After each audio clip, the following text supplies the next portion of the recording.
What's going on, people? Welcome back to the channel. Welcome back to Saeed TV.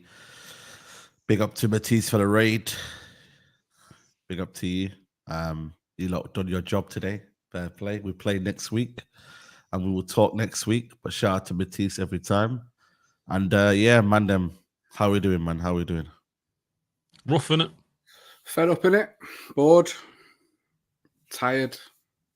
Past it, mate. Past it. City, I don't know how to play it, but just to be honest, past it, mate. Like, what are we doing? What are they doing? What are we seeing? What are we getting from this other than pain? Really? Do you know what I mean? Like, it has to be past to the point of no return now. Like, because there's nothing. We know what's happening in it. We know every single game. We know what's going to happen. Like, we know there's nothing new to be learned here, is there? Ash, we saw it last season. Well, it's a continuation of last season. Yeah. Just a continuation of the same shit, recycled game after game after game after game. There's nothing new. There's nothing changing. Everything we've seen is, bro, I say it every week, yeah, but it's, and I'm not talking shit. You could take this game in isolation, right? You could take this game and you could put it any game last season, and you would think, if you weren't to know it, that game was today. You could swap kits for any other team, couldn't you? You could swap kits for any other team for any of the last 20, 30 odd games, and we've seen it time and time again. The same shit. It's the same shit, and it's no different, mate. And I don't know what anyone was expecting anything different. I don't know what they thought. Apart, again, his quotes. I don't know if you're gonna get them up, yeah. I don't bro, I've seen these quotes about 1,000 times. It's just, you know what it is? It's a remix. You know the ones there. Like we got the main track here, flawless. Oh, it's not even a remix. We got a remix. It's a remix, man. It's not even a remix. It's just greatest hits. He's saying the same shit. He's just rolling out the same shit. It's not even the same. It's the same crap we don't want to hear, man. It didn't sell then. It don't sell now. It's over. It's a wrap. It's bro. Man's talking about XG and that today. XG, bro. We turned it around last season. What did you turn around? What did you turn around, bro?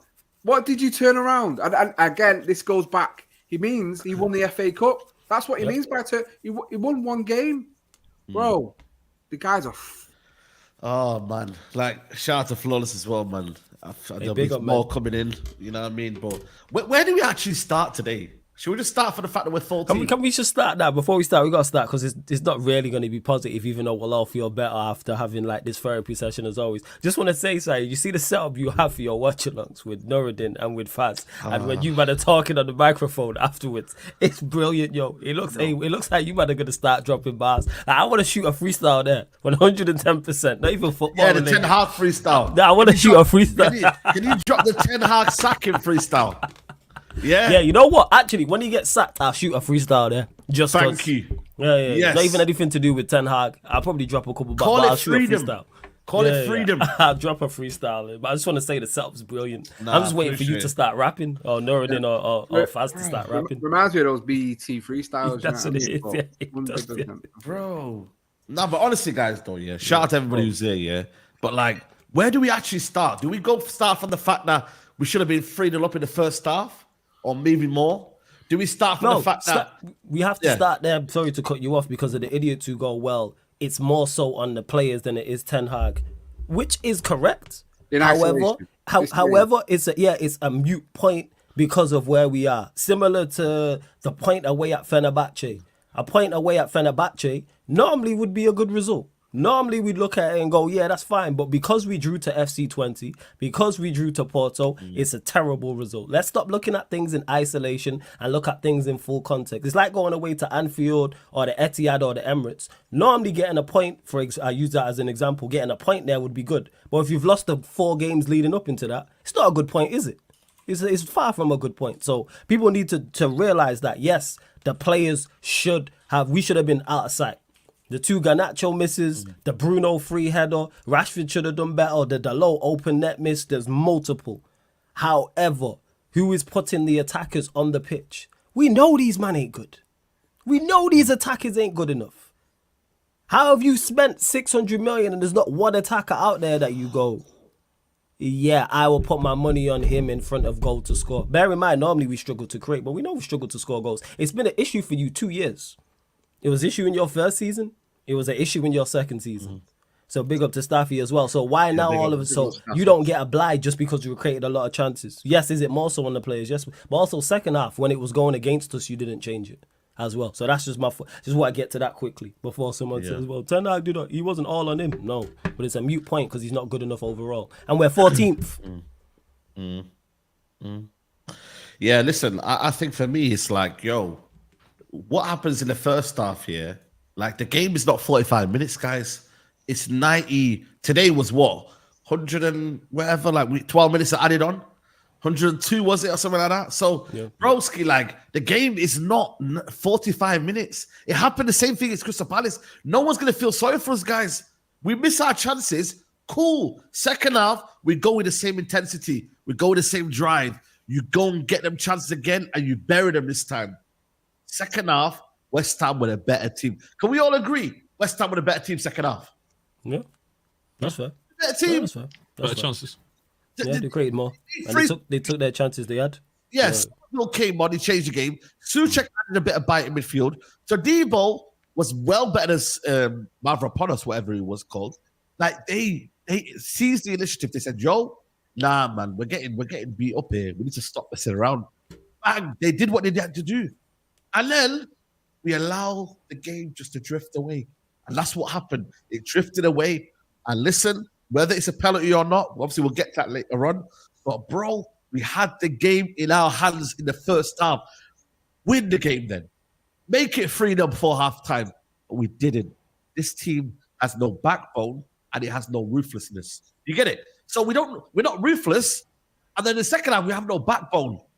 So what is this team made of? Like, generally, this team is honestly so fucking bad in terms of the way we are, in terms of the way we're shaped together. Like, bro, substitutions today, man brought on finger too late for me, Xerxes, even though he had an impact in the game. And you know what's mad about it all? Ten Hag talks about XG, but then didn't West Ham have a high XG than us? Yeah, they had a higher XG in the end. Yeah. What stats is he checking? What stats is he checking, mate? Bro, I don't know, guys. I generally, like, if we feel like we're repeating ourselves every week, but we are now, if we lose, the next game, I don't know, I think Chelsea. We're close. Yeah, we will be literally in a relegation battle because Leicester are there. We're in one now, bro. We're in one now. Don't play like we're not in one now. We're in one now. Like, you can't be 40 after a quarter of the season to be in 14th place minus goal difference. You are in a relegation battle, bro. We're on a race to get 40 points to be safe. Do you see us get? No, I'm not even joking. At this point, I'm not even joking. We are at the moment in time. Do you see us scraping 40? We have to be scraping 40 points. Do you see us? We don't put a run together. We're not going to win 2 games back to back. So you can't. It's all fun joking, and your tweet was funny and say I can't even chat to Brighton and Fulham. Bro, facts. We are in the mire. We are in the mud. We are seriously in trouble. The longer he is here, the longer we are in trouble, because someone I don't know who it is in the chat, but they're talking absolute weapon nonsense. DYKT going on about, oh, if he scored 18 penalties, missed 18 penalties, and about the first half, and that we're emotional. Of course, we're fucking emotional. We support Manchester United. I don't know about how long you supported them for, but I've supported them for 30 plus years. Of course, it's fucking emotional because the team I love the more than anything else. Absolutely. But we can't sit here and accept this and think 45 minutes of decent football is good enough. It's not. And this is the story told by Ten Hag. This is what he puts out week after week. We all know it. I tweeted it because I saw it coming. He has to do something other than give a boring fucking halftime team talk, because we know in the second half teams get back into games. They switch it up. They understand what has gone wrong because we've allowed them the chance to come back and kick us in the fucking ass. And guess what? We got kicked in the fucking ass. It happens game and game. The only time it didn't happen was Brentford. We actually span it. We spanned the block and we did something different. We actually did it to them because we'd been 1 down. But the problem with this team is that we have to get fucking kicked up the ass before they respond. They scored, we got back in the game. But again, we fucking... I don't even want getting angry. Nah, no, you shouldn't. Yeah, you shouldn't. You shouldn't get angry. Nah, 110%. You shouldn't be. I should be past it. But this is the thing: when people talk shit in the chat, you have to pull them up on it. Can't talk like say there we're full emotional thinkers and all that. Absolutely, we're emotional. And the worst thing is, a lot of us here pay good fucking money to go and watch this shit all the time. Yeah, you free do. So yeah, you free. I think I stand in it. That I can speak about it more. Because I'm dragging myself there to watch this knobhead mismanage international standard. And I'm not even saying these players are worth even getting mad for, because a lot of them aren't. And they get this game in isolation. This game in isolation, it is the player. A lot of it has to fall on the players, because there's no way you're telling me these players could look there and say they did enough in that first half to go in with their heads held high, because they were terrible. They were absolutely terrible. You cannot in the Premier League against any club, and it's shown any club. You cannot go into half time missing that many gilt-edged chances. You cannot do it. No. And listen, it's not even that it was Delo. Any one of them players, if it was Ahmad, who I like, if it was Martinez, who I like, if it was Kobe, who I like, if any one of them players misses that chance he missed, they deserve to be strung up in Piccadilly Gardens and have all the out-of-date food from Greg's chucked at the red. Because you cannot be a professional footballer. Bro, you cannot be a professional footballer in that situation and miss. There's no excuse to miss. I agree with you. Right back, left back, keeper. I'd expect Onana to score that chance. It can't happen. No, man. It's a joke. Double A, I expect you to score that. I don't expect a professional. I'm a baller, bro. That's what I'm trying to say. Anyone here, I would have buried that, and I am no finisher whatsoever, and I would have. I promise you, any of us would have scored that. That's why it's inexcusable. So this game in isolation, I have to put a lot of it on the players because you've constructed our downfall. You've constructed our downfall. It's absolute joke. And I'm seeing people like defending Rashford, bro. Like, well, he's playing him as Cafu, bro. If he'd have played on the left, he'd still been shit. Let's not joke. Like, he's still been shit most of the season. I can't have it that he's had a decent few games to then start saying, oh, if he'd have played on the left, he'd have scored 3 or 4. He'd have still been fucking shit because he's been shit for 18 months as well. So don't start giving it all this about Rashford would have done this and this and this because he was still playing and he still did fuck all. He was doing fuck all, man. He didn't do shit, man. He was drifting into number 10 and did fuck all. So don't start giving it all this nonsense that if they'd been on the left, it'd have been. He was playing out of position. What do you mean he's been playing out of position? He played there the other day and was decent, wasn't he? Did he play? Yeah, he played there the last game against Brentford. He played on the right hand side. Yeah, he did okay. He did okay in the game. Don't give me that shit. Like, well, this game is this. But that's it, Double A. People go make excuses regardless. I'm just looking at the table as you was talking as well, and sorry to cut you off. By the time we play Chelsea, if other results go away, we could be 16th. By the time we could be 16th. If Leicester and Everton win their 2 games, we will be 16th. Who are they playing?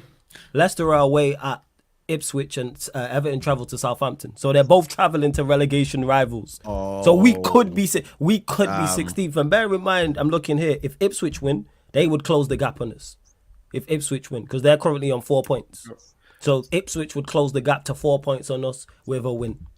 It's not so bad for us. We're on course for 44 points at least. Do you know what I mean? If we end the season in the form in the first 9, we're on course for 44 points. So, you know, we've got something to look forward to. If we're going to do it, let's get relegated. Run it properly, man. If we get relegated, run it properly, man. You know what I'm saying? Go to some games.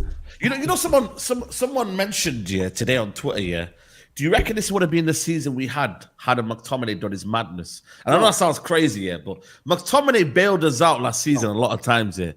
And had he not bailed us out, we would have had a even more shot. Because you got to remember, he's got some big goals, in some big games.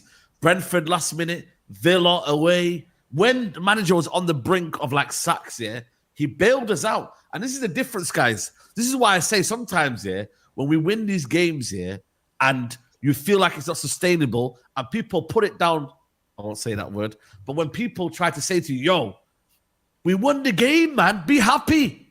That's where there's the other side of the argument where we say no, because this isn't sustainable. And now McTominay's out of the equation. Who's bailing us out now?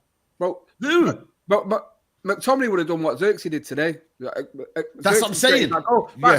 So McTominay only would have done what Xerxes did today. He would have done fuck all. McTominay's not stopping Bruno launch the ball to the fucking moon. I know. You know what I mean? And then we're in the last couple of minutes and he's playing it back to the fucking goalkeeper rather than launch it forward. Yeah.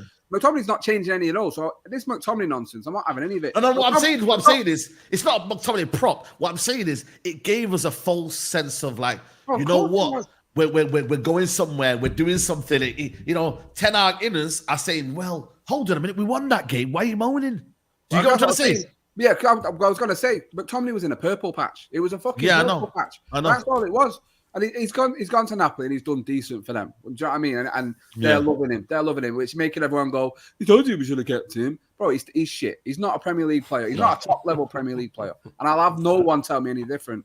So in this team right now, what would he have done? It would have just been launching the ball into the box. We've got 2 strikers to do that.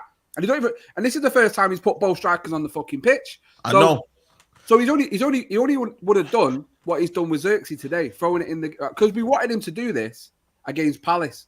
I was saying against Palace when it was 0-0, and he rather than taking off your best players, throw them all on the fucking pitch. But he doesn't do it today. He does it because he's fucking desperate, and we managed to get back in the game and still go and fucking shit the bed.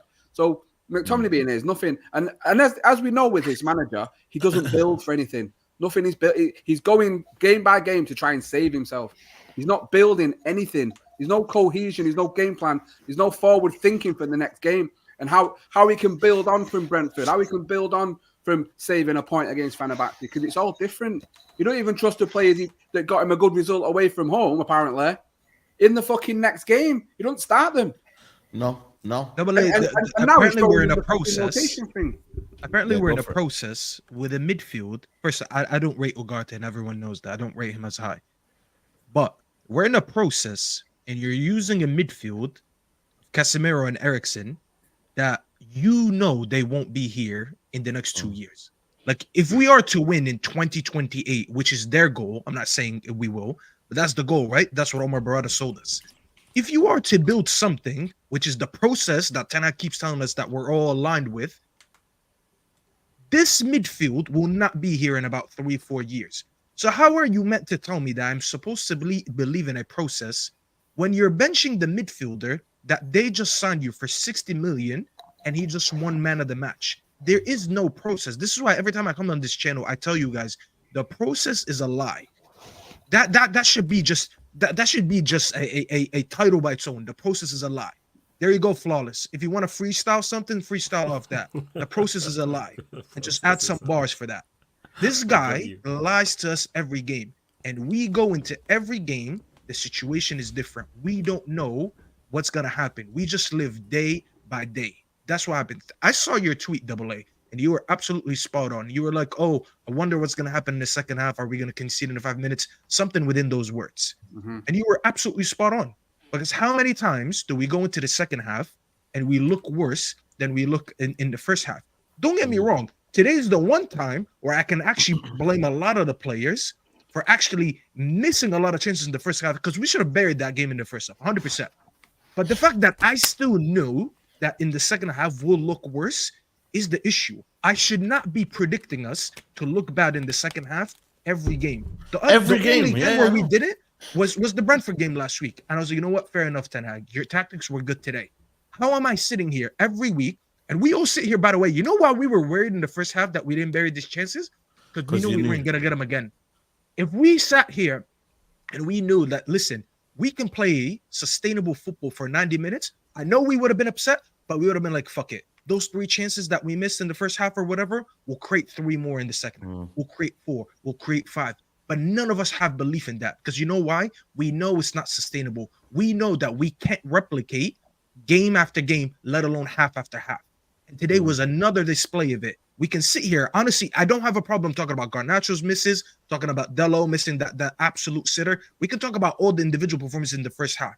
But the matter of the fact is, we got out-coached by Lopetegui. I told people on my stream, Lopetegui it sounds like a lube product. It sounds like a pharmaceutical fucking product.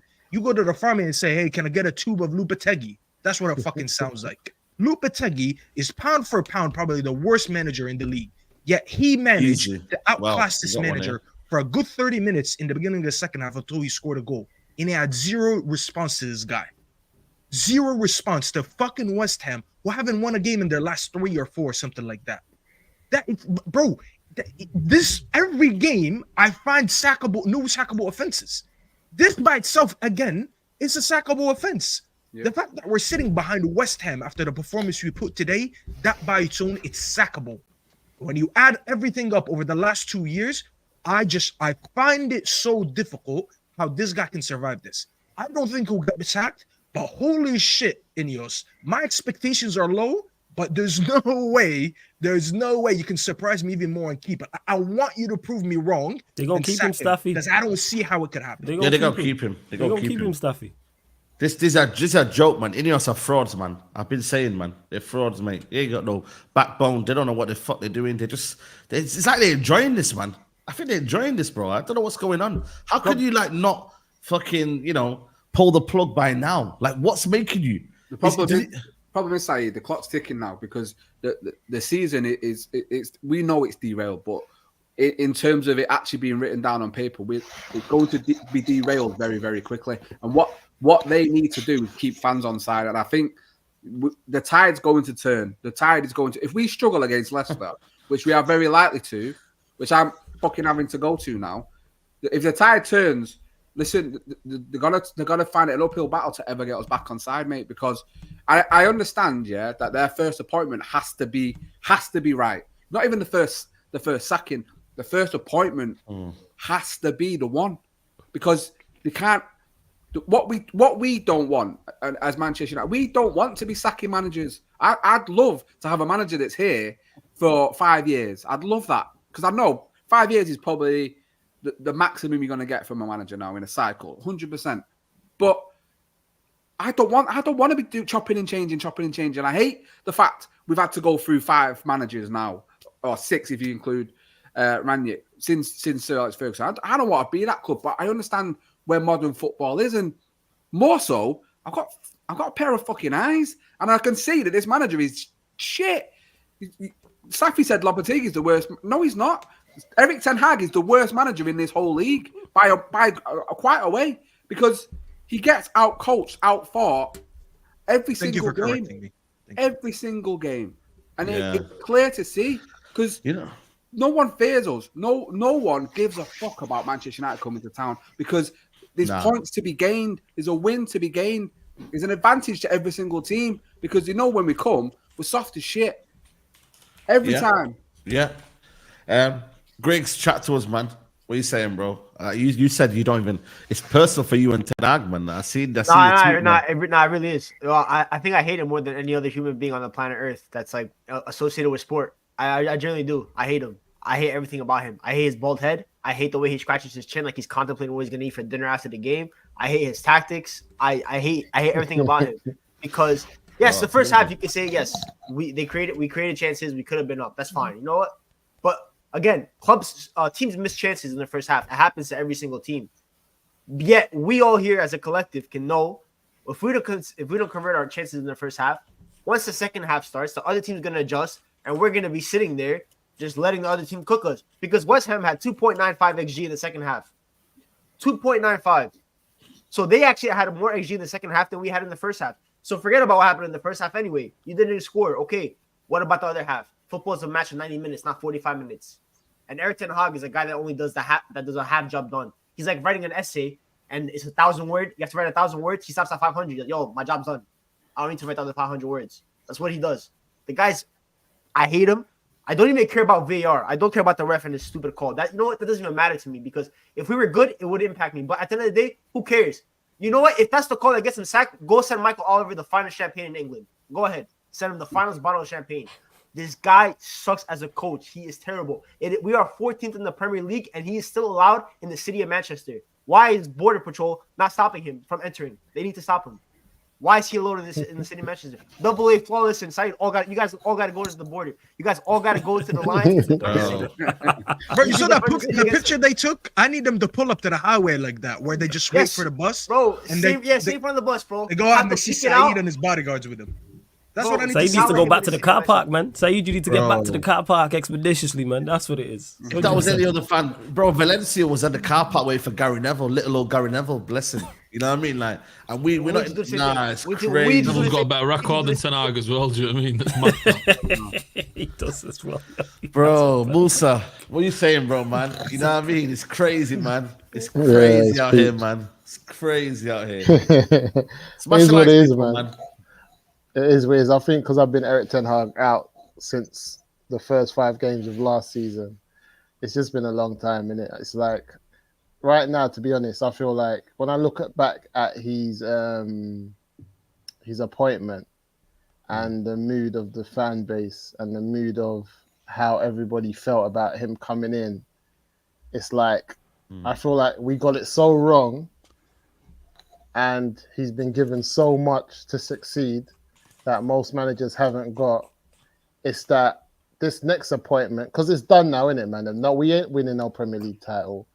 We know top 4's gone. Nothing ain't happening for us. We're not really getting relegated.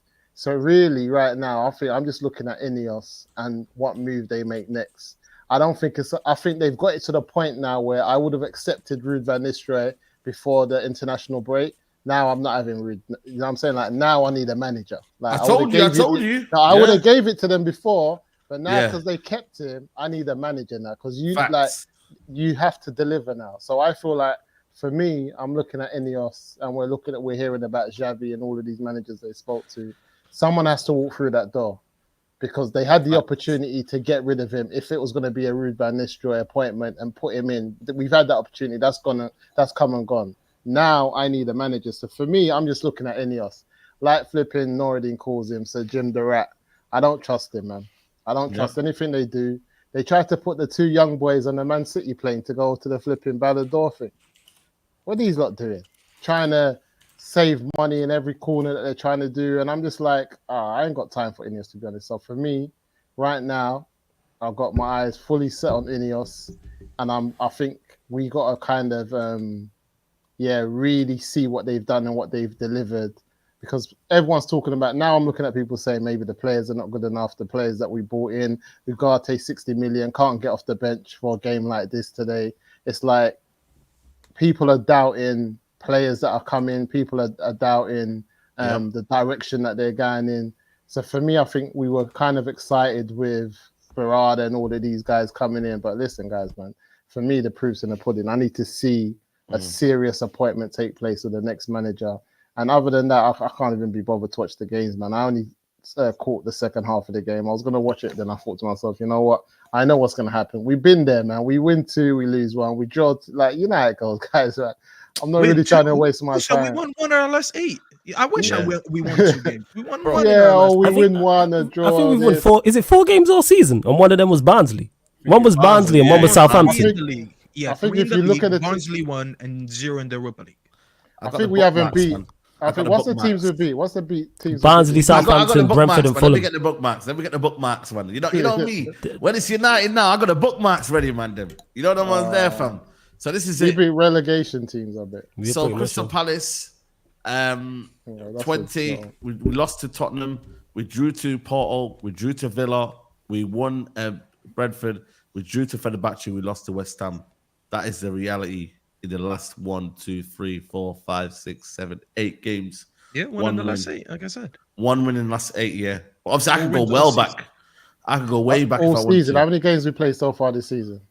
We played those in the league. How many in the league? We played 9, 3 in the Europa League, and 1 in the Carabao Cup. Yes, 13.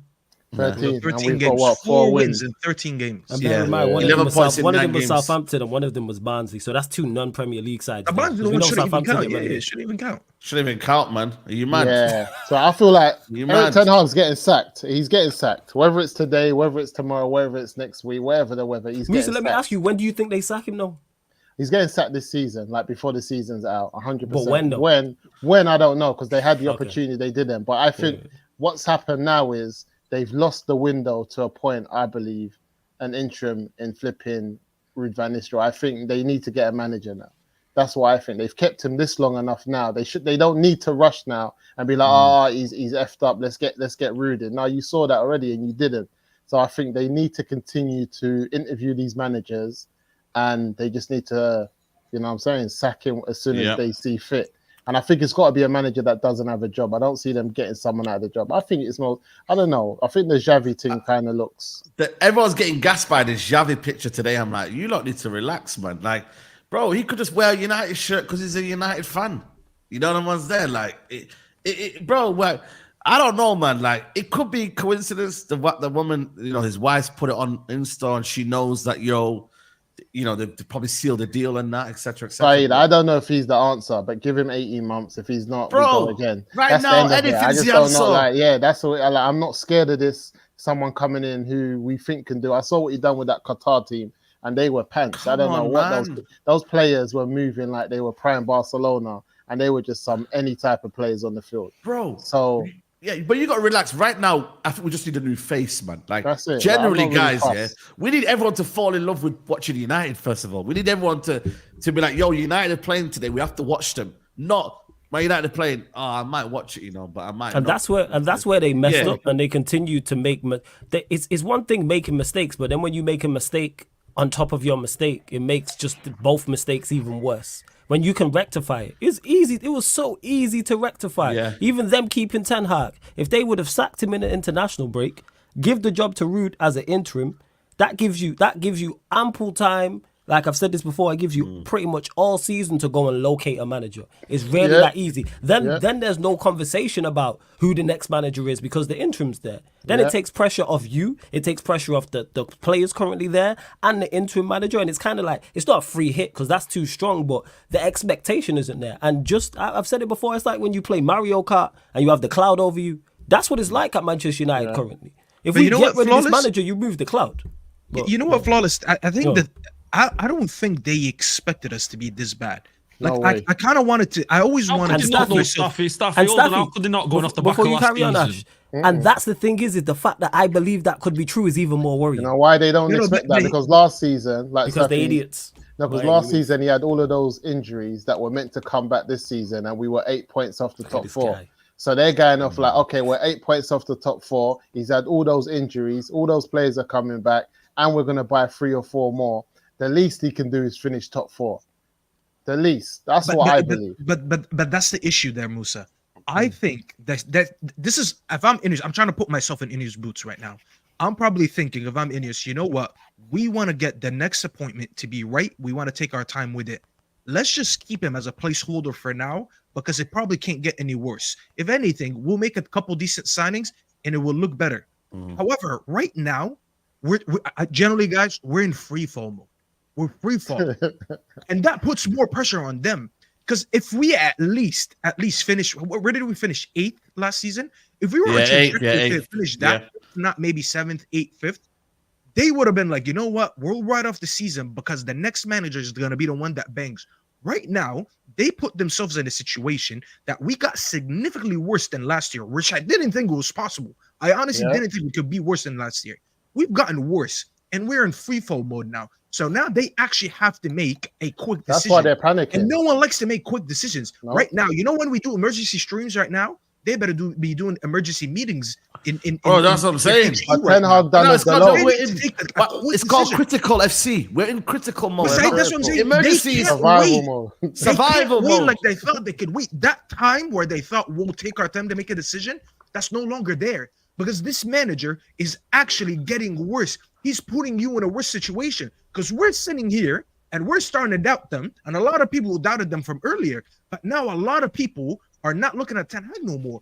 We're looking at them. So they need to act quick. Yeah, they just need to act quick and act right. But they didn't see it coming, man. Ten Hag done it alone. You see, like when you're playing football, and you flip him, just like you basically pass the ball to your pal. That's crap, where he cannot miss. Like it's an open goal, and he still like volleys it over the flipping bar. Yeah, that's what Ten Hag's done. They gave him an open goal, and they thought there's no way this geezer's missing. These players are back. That's crazy. We're gonna put a couple more signings in, and he's like, I don't know. I would have thought Eric Ten Hag should have been fighting for top 4. To be honest, as bad as I thought he was last season, I still think he should have been around 5th and 4th. At least, something in it, like just come something. on, man. No, he should have been because he showed us how body he was last year. He should have been signings though. With the players that he's been given, because it wasn't 5 starters as we're seeing right now. And the fact that Ineos would have potentially afford this, it is not a player issue. If everybody was screaming Martinez. It's not, but them people were wrong, Musa. Them same people scream McTominay. Them same people scream Bruno. Stop listening to, we need to stop paying attention to fans who clearly don't have any idea of what they're talking about. It wasn't a player issue last season. I said this. It's injuries. Now all his players are fit, and he's been added players, and we're worse. So what does that tell you? It's not, because your system is your system regardless of players, because there's teams out there that don't have our resources, don't have our talent, who play better football. Ipswich Town play better football than us. Boy, more than you can believe. But who doesn't? Yeah, everybody does. This is the point. It wasn't so the fact that Ineos thought, it's not going to get worse. I watched Wolves this weekend. Wolves. Where we're playing some good football, bro. We're the new Liverpool. I'll keep on telling you. See, when we used to win everything, and Liverpool fans used to talk about how it used to be when they used to win the league and Champions League, and they used to go and get turned over by teams like Wolves and that, and we used to think, what the heck's going on at Anfield? That's us. All we could talk about is back in the day flipping during the war. You know what's mad, I'm gonna get these super chats here. Someone was talking to me the other day saying, "Yo, this is our Liverpool moment. We're gonna go another 20 years like this, like genuinely, guys." And they said, "He said to me, accept it." I was like, "Boy, I can't right now. I can't." And he goes, but you're 11 years into it. You know, you're 11 years into it. He said, bro, we've got the Glazers without the best manager in the world. We are deep in this shit. We are going to be another Liverpool. If we win the league in 20 years, I'll be very, very surprised because we are nowhere near the fucking standard of a mid-table club. Never mind a club that's pushed. Bro, we finished 8th in the league. Yeah, exactly. But Liverpool were never this bad though, man. Where was Liverpool's worst position? They were bad. Where were Liverpool's worst position? Their worst position was probably but they weren't 14th. No, there was probably 7th, 8th. There was probably around that. They probably got a 9th place finish around that time. Right now, Liverpool's lowest position. Their lowest is probably 8th, 9th. They said they had some bad teams. I feel like one year. You reckon 1 year they had 11? Lucas Leiva years and them, man. But I'm talking about before that. 2012. Yeah. No, 8th, yeah, by virtue of the winning the League Cup, Liverpool qualified for the 2013 Europa League. So, yeah, they were 8th. They've had some bad years. They're around that. So, 2012, 30. Let me just get these super chats in here. Guys, there's 2.9K in the building. We need 1,000 likes. We're on 719 likes, guys. So please, if you're watching right now, the least you could do is hit the like button. It's free to do so. Big up Sushas, it's not a good feeling reading 9 games, 8 goals, 18 for the league, 130 shots, 650 on target, joint 5th, 4 clean sheets, 2nd, tackles, 200 1st, hit the woodwork 7, joint 1st, goldfish blaming VAR, absolute shit. Wakanda forever flawless. Maresca, big up Judamon says, Maresca said on his press conference, football put you on the pace you belong. It applies here. Big up to Omar Sada said, free Palestine. Come on, my bro. Big up to you. Marcel is still blaming the players. Biryani bros. Big up to Suj talking there. Make sure you hit the like button. Ten Heisenberg is snorting his own supply. Can Dalot go to sex favors on the NHS, says Alien Tenno. Eric Ten Hag, unlucky today, See you Sunday, says Soprano Dynasty. And big up the question here from Amino says, what will Ineos have learnt from today's result that they could not have known 1 month ago? Not gonna lie, I did watch midweek's today's game. I'm done. Yeah, man. You know what's crazy? It just feels like it's a new form of shit, innit? You know, United every week, like it's a new form of shit. Same shit, bro. The same shit recycled over and over again. Yeah, recycled over again. I've seen this shit over and over again since last season. We're talking about Ineos. Bro, they came in February. If anyone worth their salt comes in with starts a contingency plan straight away.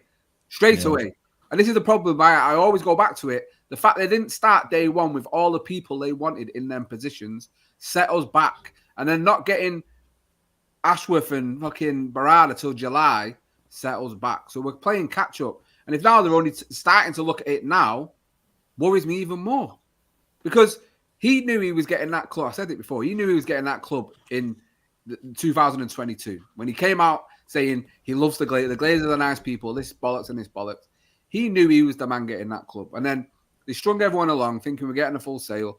And then eventually, Christmas Eve last year, he come out. So he's known for time that he's getting it. So how are you starting it, not having the people in place? Because you're saying it's the biggest club in the world. What put Manchester back in Manchester United, whatever that bullshit means. So what are we doing? What are you doing? What are you actually doing rather than putting your face in front of the camera? And you talk about United over fucking events. I don't give a shit about you sailing and you cycling. It's not helping me any at Manchester United, mate. If you're gonna roll people out, roll fucking Barada out. I don't care about you then. If you don't know fuck all, you're saying, oh, well, I can't even sack the manager, really. Shut up then and stop talking about it. Why are they asking you questions? Get onto the people that matter, like Barada, because he's the one that's saying nothing. I don't have a clue what he's doing, what any of them are doing. So they can't be saying, oh, what would he have known from a month ago? What hadn't he known from last season, mate? Because the more and more time goes on, the more and more he's kept in a job just because he won the FA Cup. That is the only thing I can ever come to makes me think why they've carried this on, because pre-season was garbage. Pre-season was absolutely facts. It was terrible. But you're getting excuses like, yeah, but most of the players have been on international team. Yeah, they're not even real. Bro, you still should see what the team are going to be set up like and how they're going to play. We saw nothing. It was absolute dross again. And it's just continued on and on and on. And the sooner we cut it off at the head and get rid of him, the sooner we can start. It runs deeper. And I'm in no way saying he is the cause of it, because until I want rid of Ineos now. I want them gone because they're not doing anything. They've gone and spunked a lot of money on players we don't even really fucking need, right? And then they're keeping the manager in place even with shit result after shit result after shit result, keeping him in place and saying nothing, even to appease the fans. They're not even saying anything to make fans happy or anything. They're just keeping it quiet. I don't mind calling them frauds. You know, I don't mind calling them They've fraud. been fraudulent from the beginning. Yeah, it was just because it was a new name. Because if the Glazers had done what Ineos had done, we would have slaughtered them, and rightfully so. But because it was Ineos, for some reason, the majority of our fan base let it slide. It was the same product, but it just had the Ineos sticker on it. Take the Ineos sticker off it, and you know what it says? Glazers. It's the same thing. Why were they getting grace? Why would people give them time? Time is earned, not given. Why are you giving time? And what makes it even worse to what Double A's saying there, well, part of it, is they agreed to get rid of him.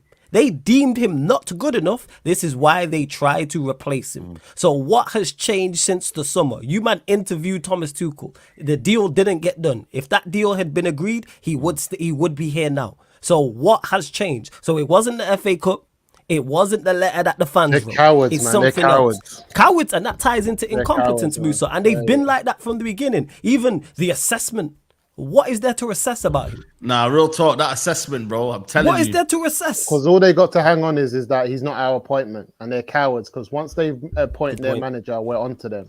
We're onto them. Once they appoint their manager, we're going to be all over them, and that's all they've got to hang on to. That he's not our appointment. We found him. It is what it is. They're cowards, man. These pricks had a 7-hour meeting and sacked Fergie. They even sacked Ten Hag. That's what I'm saying. Yo, this man got sacked before Fergie. That's why I said I made a video, man. They sacked him before Fergie, mate. Can we just talk about these chances? I'll start with you, Ash. Here, what's the worst chance out of the whole lot for you? I know it's Dallow's going to be the worst one, but like these chances today, how many can you name were credible chances today that we should have buried away today? You had the Bruno chance, didn't you? Where he's free header, where he just heads it over the bar. That was frustrating. That was annoying. He's got loads of time, no one near him. Just puts too much onto it. You got the Garnacho chance just before that, where he hits the crossbar, puts too much power. And how many times we see Garnacho? He did the same thing at Crystal Palace. Yeah, same thing. He just goes for power rather than precision. It's madness. And then you got the low chance, which I don't even think he hit it over the bar. I think he actually got it wide, didn't he? He hit it wide. And he's done it with power as well. Garnacho, man. Guys, listen, we're going to create chances. Teams create chances. West Ham created chances. I'm okay with missing chances. That happens. But what we can't have is in that second half, not creating nothing. Like, there was nothing in that second half. We can go back to the Crystal Palace game where people said, we played well in the first half. The second half, again, we created nothing. What Staffy was saying a little bit earlier about, we come out of the second half under this manager, and it's like they've had to listen to him for 15 minutes, and they come out depressed. Like, they've got they're not inspired. They're not interested to go and play. And it's just, for me, Ten Hag, now, I feel like what Ratcliffe's doing, he's different, isn't he? He doesn't want to make a decision and he doesn't want to spend the money. We've seen him sack a load of people from Old Trafford, and the fact that he's kept him on this season now is going to cost more money to sack him than it did saving everything that he did from sacking all those staff at Old Trafford. So he's just, for me, he's trying to save money. That's it. He's in a situation. He keeps on telling us in them interviews that he does, I've got the people in the right place that do all of this flipping work for me. So what are they doing? Yeah. See, the thing is, what I think is, Musa? I think no one wants to put the neck on the line and say, you know what, we need to get rid of him. Do you know what I mean? Yeah, cowards. Do you know what I mean? But listen, one of them, be it Ashworth, be it Barada, whoever it is, surely saying, boys, listen, we've got to be moving here. This is looking bad. We're 14th in the league here. We've got 4 wins. Do you know what I mean? Like, come on, we've got to be moving here. We've got to move. You know what frustrates me most as well? Here in the media, like, why are we not hearing it from Keane and Scholes and Neville and Rio? Like, they're too quiet for me. They're all quick to get, come out and talk about sign Ollie up, sign the contract and all that. Yeah, are they happy to witness this? Like, Neville's there. He's happy to be on the board. Where's Jim Ratcliffe from, though, Ash? Where's he from? He's from Manchester, and of course, they're looking for jobs. I understand it, but Garrett, situation where this Gary Neville's in the pocket already, mate. He's buzzing. But look what he said here, though. He said, you're 14th in the league. You're asking for trouble, bro. Are you all right here? You're asking for trouble. You're already in trouble. Dickhead. Nah, seriously, man. This guy, bro, I swear he's sold out, man. Big up Samuel says Ineos is changing a culture since 2014. A splash cash on mega talents has no direction. Probably a curse for handling Marino's departure. He told you what to do, and the board ignored it. And Ali Hammer says, how many goals you losing by next week, lads? You know, just to go back here, and I start with Greg's on this one, and then I go to Staffy. Garnacho, man, you know what it is with me? Like, bro, I'm sick and tired of watching him every week, you know, man. Like, I need a break from Garnacho, guys, man. And Griggs, man, I need a break from Garnacho, bro, because, boy, I'm not with this, man. I'm not with this every week, Garnacho. The savior. Bro, I'm tired of this, brother, you know. I need a break from this, bro. You know that irritating, you know, your cousin that comes in the gaff and he's always running around everywhere. And, yo, you're telling, like, yo, please get this guy away from me. He's that annoying little kid, man. I need a break from Garnacho. I need to be a bench player. Go back to what he was, a bench player, bro. I'm tired of him. I'm tired of his stupid little brother on Twitter too, whatever his name is. I'm tired of the whole Garnacho family at this point. Bro, it's Roberto or whatever. I don't understand how this kid is somehow now the number one name on the team sheet. He just plays 90 minutes every day. Is that what we're gonna do now? Because I don't understand. He's not a better left winger than Marcus Rashford. First of all, that's the first thing. Second of all, he's not a better right winger than Ahmad.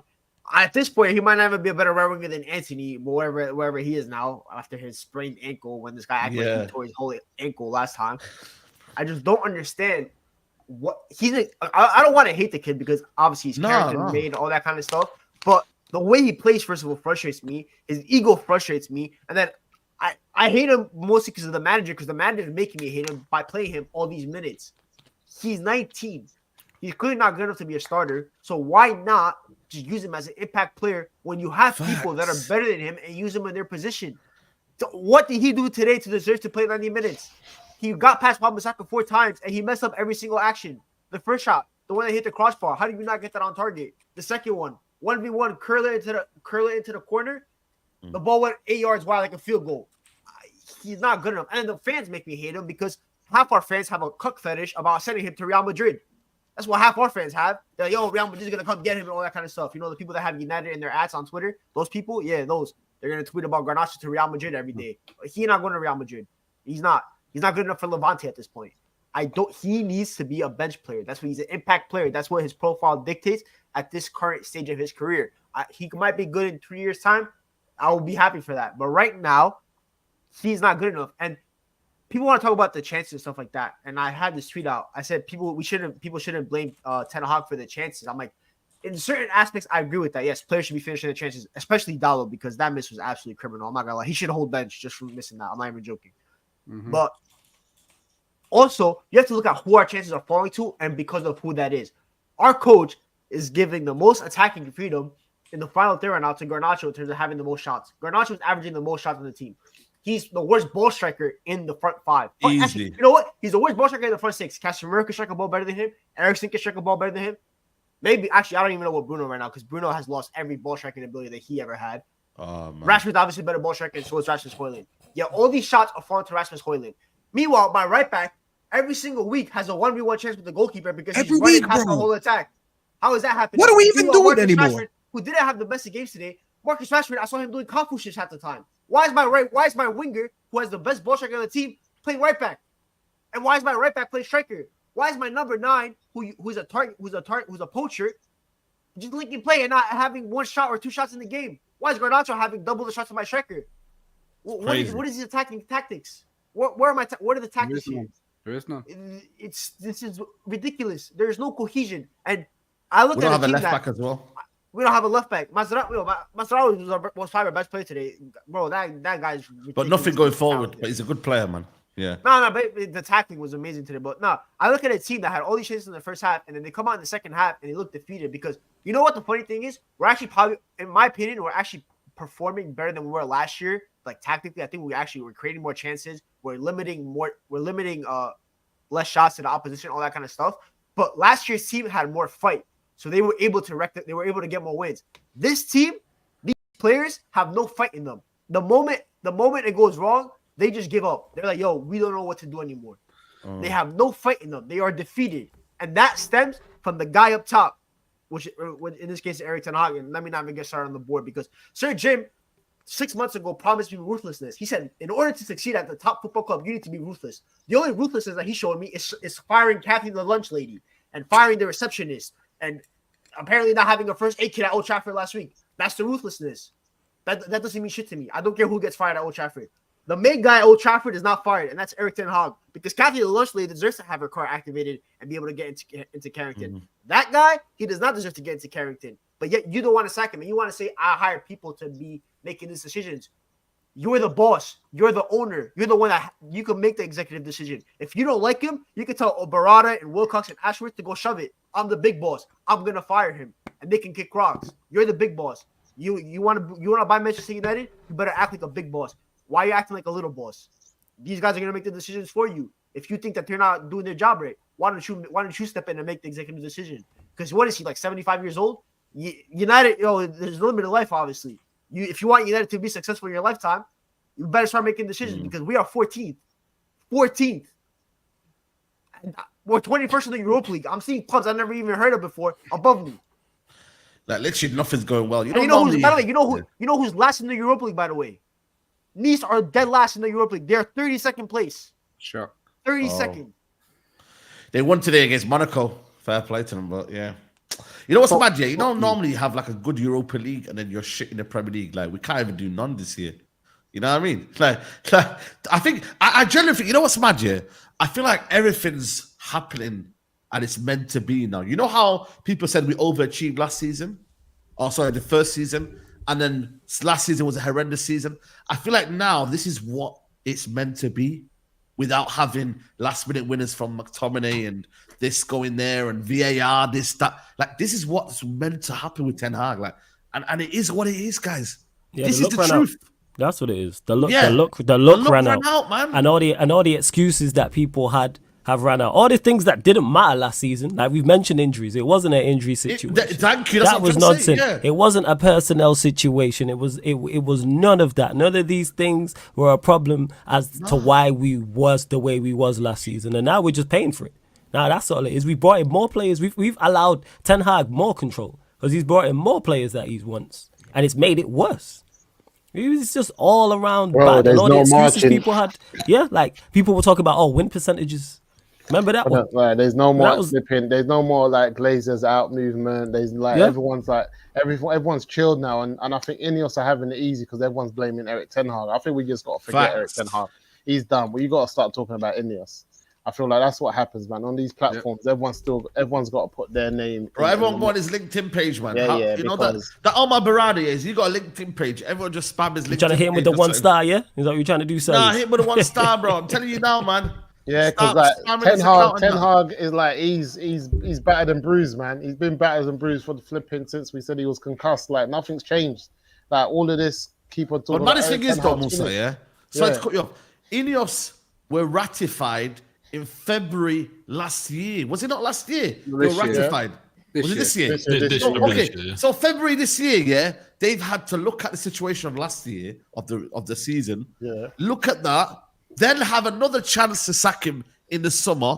Said no. Then have another chance to sack him in October. I said no. So they've had 3 opportunities. And by the way, let's be honest, like when we were all talking about Ineos anyway, the Champions League run was going on. So they were watching us, man, for a hot minute. They've basically been here from the start of 2024, basically. And 2024 has been a bad year for us, like points-wise. Like if you had 9 wins, by the way, in 2024, we have 9 wins in 2024. Halloween is in 5 days. Nah, that's not true. That's not true. And that's the reality. We have in 2024. I'm sure it's 17. I think. Yeah, I think what Ineos have seen. You've included the best Ineos have seen us get smashed by Palace. Even in the league, I think it's 11. Hold on, I gotta count. But even so, they've seen us get smashed by Palace 4-0. They've seen us get smashed by Bournemouth 3-0. They've seen us get done by Fulham at home. Do you know what I mean? How many games have they seen this year? 2024 has been bad. It's been a bad year for United, man. You know what? Let me look at the 2024. I'm actually going to check 2024. I'm sure in the league it's about 11. Yeah, it's 11. It's 11. Yeah. But still not good. That's not good. It's 11 and like 39, by the way. It's like 11 and 39 anyway. So that's like about 31%. It's like a 30% relegation form.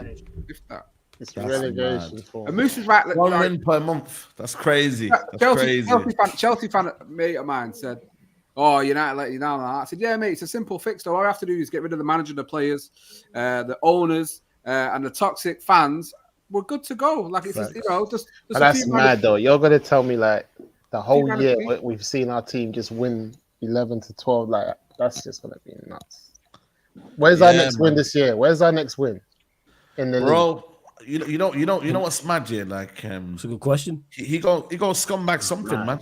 I'll be serious with you. He go scumbag something. Nah, man. Palmer and the man at Chelsea are not having none of that. Leicester on the 10th. We're Leicester 10th. Yeah, Leicester on Wednesday. We got him at home in the league, aren't we, on the 10th of November? So I think that's the last game. We got Ipswich. You're probably looking after. It's okay. So it's Chelsea, then Leicester. No, so it's Leicester. We've got Leicester in the cup this week. Yeah, and then Chelsea, then Leicester. Yeah, I think. Is there no Europa League? Chelsea, there's a Europa League game. Europa League looking at it now. There is a Europa League, man. There's Europa League game in between that.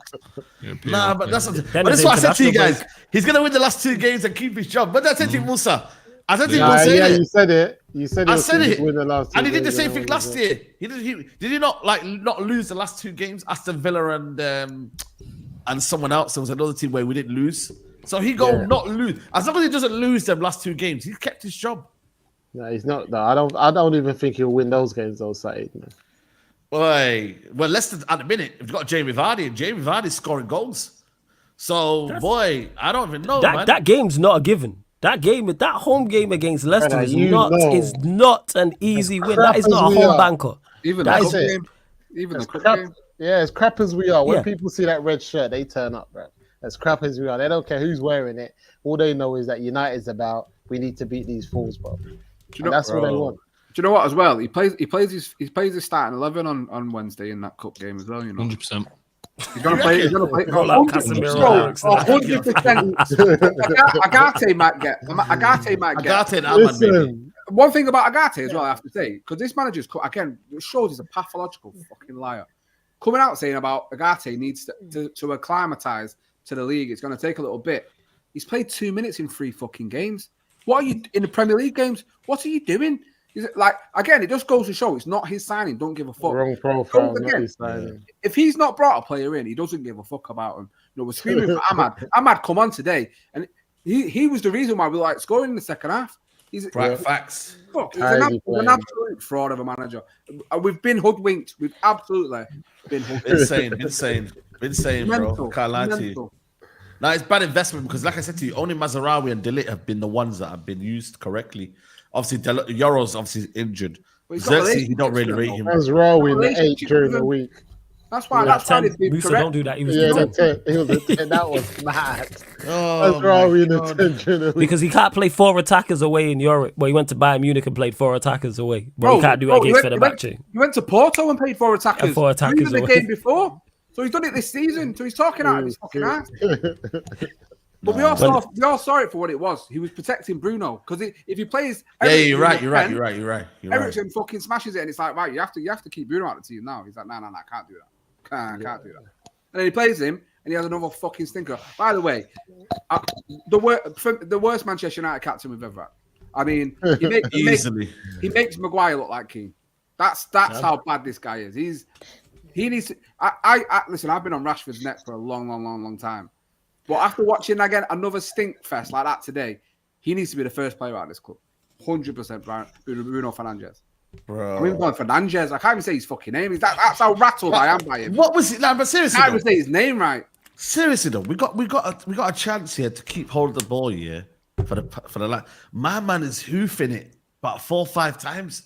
I'm like, are you all right, bro? No, because he is okay because that's what he does. He's always done this. It's just that for some reason the fan base like to blame others, and all the other players that we blame are now no longer here. Whether you rated them or not, there's no Pogba, there's no Martial, there's no Sancho, there's no Maguire in the team no more. There's no Lindelof. Shaw's not here. No Wan-Bissaka's no longer here. The list goes on. Anthony's not here. Everyone around him is now new. And now people have stopped using the argument of, it's the same players who always get the manager sacked, because he's now one of the most long-standing players here. So who's a constant? In our failures in the past, however long he's been here, constant. He's overseen 2 of our worst ever league finishes, and this is going to be the 3rd one. He was the captain for our worst ever Champions League campaign. But people want to ignore these things. As bad as some of those players were that I mentioned, that's what it is. That's why I don't even criticize him no more. I say Bruno'd. That's him. I use him to describe him. I don't even say he had a bad game anymore. I say he did work. So when you say, oh, he gave the ball away, what is new? Water is wet. Is it true? I didn't see this, but I saw someone tweet it. Is it true that he missed that header today and then blamed someone else for it? Nah, that can't be the case. Well, I swear, someone said. It's not surprising though, is it? And then he had a goal. Surprising, yeah. Look at this, by the way. All 3 new managers he's been beaten as well, by the way. This 3 out of 4. To lose to Lopetegui today is sickening, man. I can't. He's now got his job for another month or maybe another, wherever. To beat Man United is a big scalp for him, man. It's a big, it's not a scalp. Have you lot spoke about his comment that he said we'll won on XG? Yeah, bro. You know what's funny? The thing about that is, Faz. You know what's the funny? West Ham had a higher XG. West Ham. Even if you take away their penalty, he ain't even know what's the actual XG of the game. Aye, that should have been the title of today's talk show, man. We won on XG, man. We won on XG. You can actually take the penalty away. You can take the penalty away. Hold on. Someone told him, yo, Eric, our XG was 4, 5. West Ham's was 2. And he ran with it. He ain't even fact check it. That's the manager of our football club. He didn't even fact check his stats. And he went on presser after a loss, with the most diabolical team in the league. And said, we won on. Have you ever heard any football manager anywhere in the world? Anywhere? I have.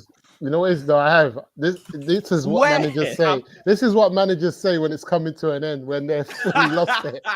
This is what Ollie was saying, some strange things. Like people start talking. Yeah, they're clinging on. Yo, football. Barada used to manage Man City. Wilcox. Yeah. Who else is in charge? Whoever. Ashworth used to be. You want these guys are sitting there watching this, yeah? Why are the lot of you sad? You are sad. Eric is a dusted manager. He ain't getting no job after this anywhere. Nowhere. Even if he gets a job, for the rest of his life, we can troll him. I'm doing hate-alongs. I'm doing hate-alongs.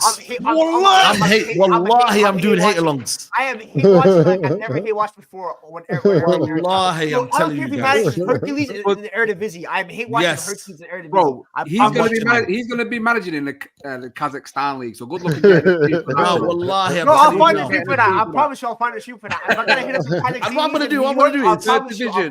Bro, Sunday League, no chance you'll find it. That's going to be a pundit, It's going to be a pundit, isn't it? There is no other human being in the world other than this guy that he hates. There's no one in this world, I have never, ever. There's some of the things, he said that you say, okay, he's egotistical and pride and whatever. He got a blatant stat. He made it up in his head. The concussion. There is no other word for this. He's not even confused. He's not even like, oh, I'm a bit confused. He's concussed. He's sick in the head. Sick. I can't wait. He don't even know his 5 years time. United have got Ajax in the Champions League, and they roll him out as a fucking pundit. And all the memes you're gonna see of him sat there like. Managed both teams like he's the worst pundit in the world as well. I pray I am traveling around 50 states if he comes to MLS just to hackle this guy. No, by the way, I am telling you, bro, come to Jersey or New York, you are finished. I love how like toxic you guys are towards him. He's filling me with joy, man. I'm feeling a lot of joy today, man. I said it on I'm so happy today, my brothers are sharing the same pain as I am. This is a beautiful day.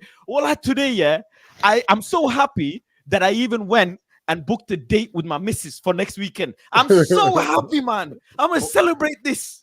This is joy. Man United fans they're waking up. That day is for biryani. I'm calling every biryani spot in Manchester. I'm telling them to put a restraining order The on next you. time I get I'm no more proud of your biryani now. by the way. No more biryani, no more eating on stream. The next time I eat Saeed, yeah, we're gonna feast when he gets sacked. The day he gets sacked, I know you're gonna stream innit? I'm going to feast that day. Feast, man. I'm so happy. Listen, I want, I'm gonna be getting listen to look. I want Manchester United to get relegated. Relegated. we could apparently we might. Top Reds, you know the fucking Top Reds who sat there and told me they trolled me in Old Trafford, the staff members, they told me in Old Trafford saying, "Fast Brentford, I told you Brentford game, Brent, you trolled me, I want you lot to hold this. I'm evil. Call me sick, toxic. I need therapy, whatever. I'm sick. I'm petty. I want you lot to hold this. I hope, you lot suffer, man, because you fucked me. You fucked me for years. You fucked with my people for years, 2 years of my fucking life, I'm petty. I take joy in this. I will sleep cold water, cold. My fridge is full. My soul is fulfilled. Suffer, you lot, suffer, You lot call me delusional. I was fucking right. I don't give a damn. I don't give a flying fuck. I was right, and I'm standing on business. Safe.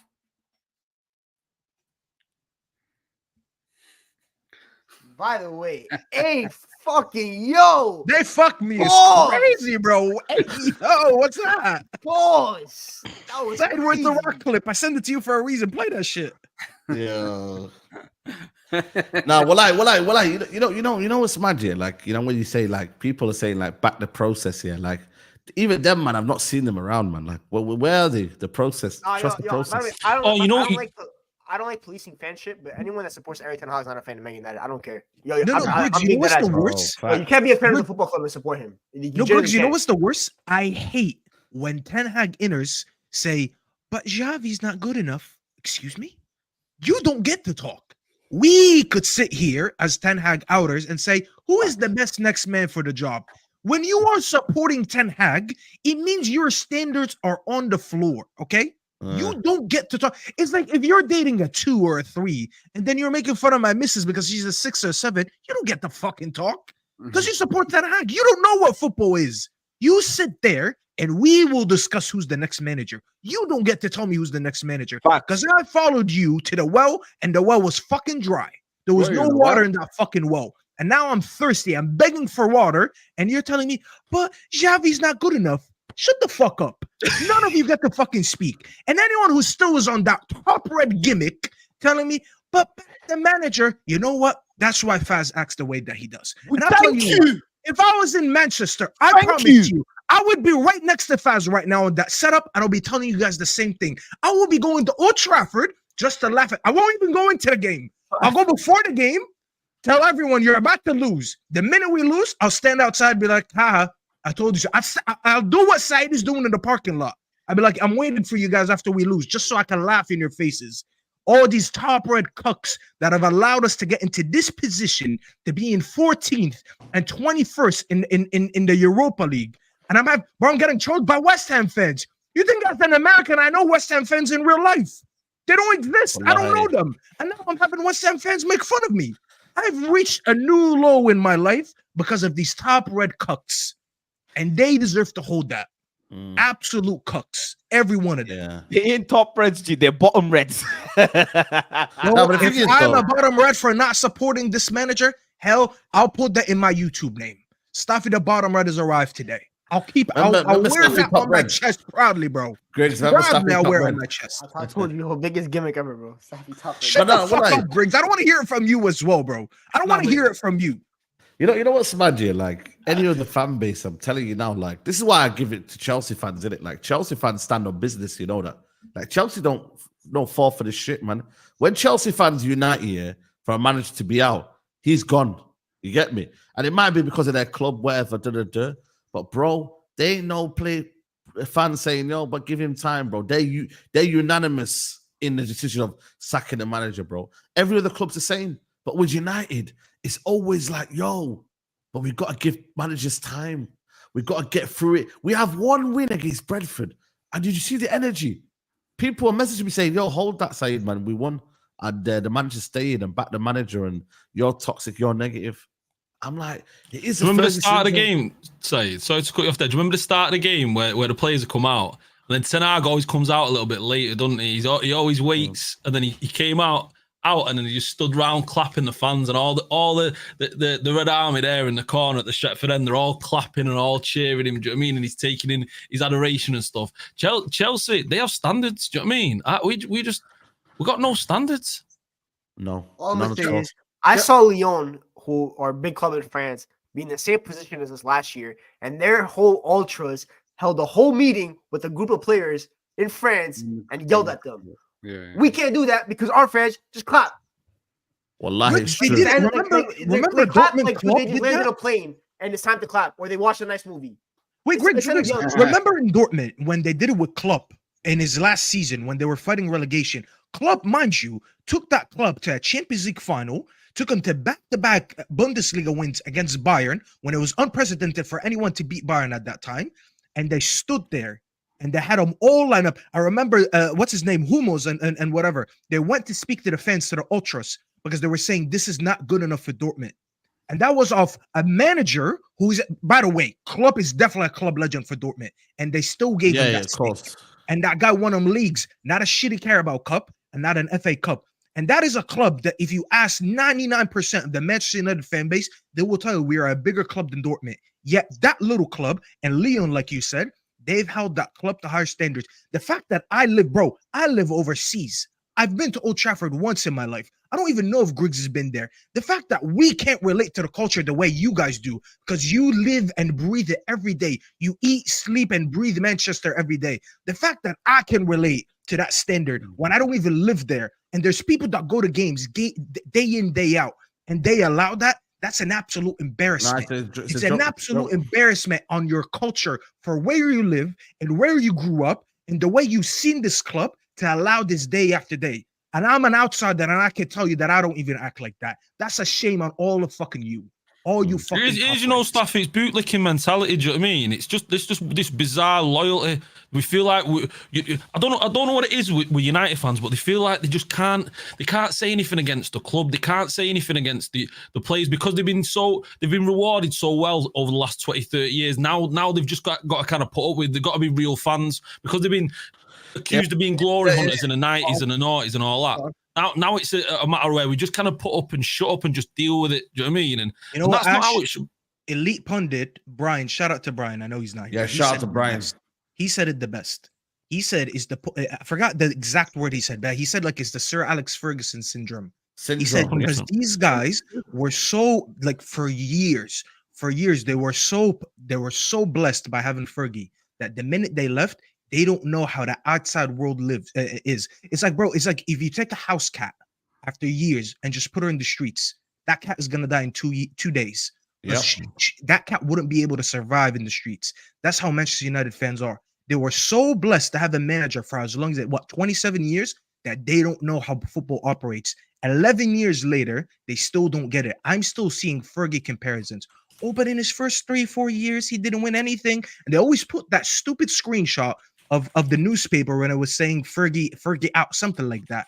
I'm like, the fact that we're in 2024 and you still haven't adapted to how football works outside is just mind-boggling to me. You guys have no fucking idea how football works. And it's people like us that get to suffer because of them. Because we're trying to make the rational decisions.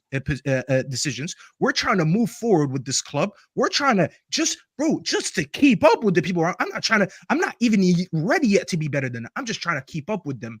And these guys are still fucking holding us back, bro.